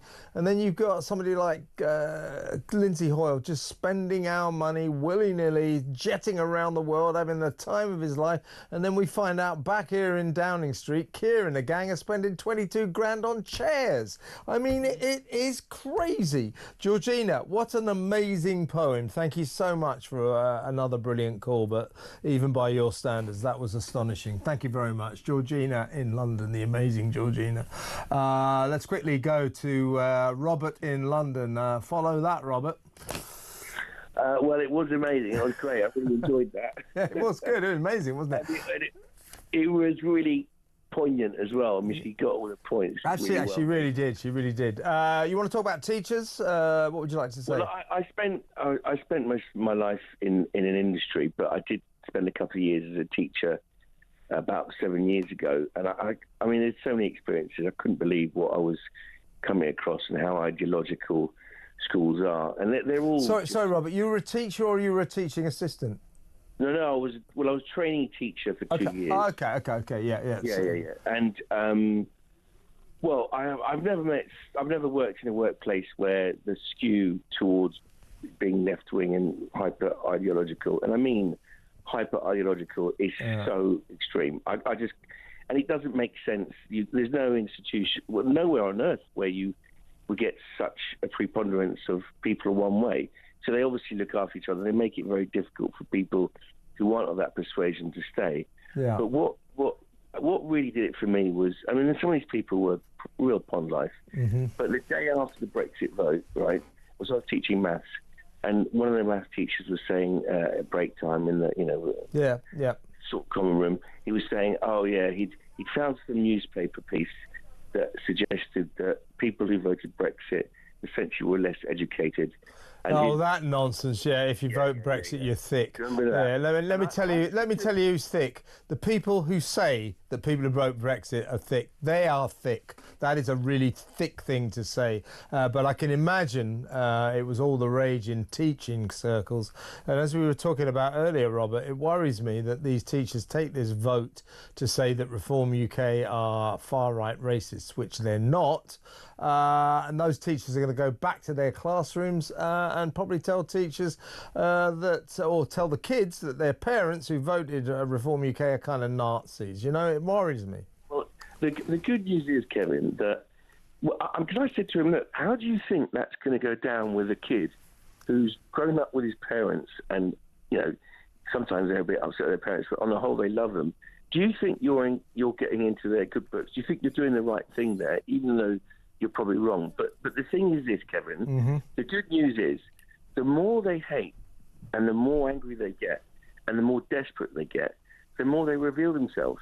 Yeah, right? I agree with you. I totally agree. Yeah. And that's why we're winning. That is why we're winning. Yeah, you're right. It's a big day today, and you do feel. I mean, let's not run away with ourselves, but maybe the tide is just changing just a little bit. Robert, I'm going to have to move on, but that was a really good call, and please call me again. That's Robert in London, former teacher or trainee teacher, telling us about... Now, Petra Hoskin is in the studio. This isn't her fault, because we had this problem last night. She's trying to put her microphone in and not succeeding. There we go. Are you in? Hi. Hello. Hello. How are you? Good. There's a couple of these. Yeah, I know. Yeah, they just don't like my microphone for some reason. What's on your show? What's on my show? Right, first of all, we're going to be looking at the Russian and Iran strategic relationship and what that will affect with Washington trying to get a nuclear deal. With because the dynamic. It's really complicated with Trump and Putin and all that, but Trump is also getting quite hard line with Iran. Exactly, and how far will Russia let him go hard on Iran since they've got a deal together? So it's just an interesting geopolitical situation. And then the phone in, I thought we'd just lighten it up because this is my last show before the Easter break, and I want to know if you've ever had to have an awkward conversation with somebody after that tennis player said that her partner stank and needed deodorant. I mean, you know what that was? I mean, it's a good topic that for a phone-in, so give Petri a ring about that. But you know what? That was a typical tennis player, just really bad sport. The other player's beating her, so she just comes up with a really you got body odour. Perfect. But she's also playing tennis, right? You know, sweaty. Exactly, and then issues a statement saying, "I'm really sorry, that's not me. That's what it is. You just said it." What was that all about? Have you ever had to tell somebody they've got bad breath or they've smelt or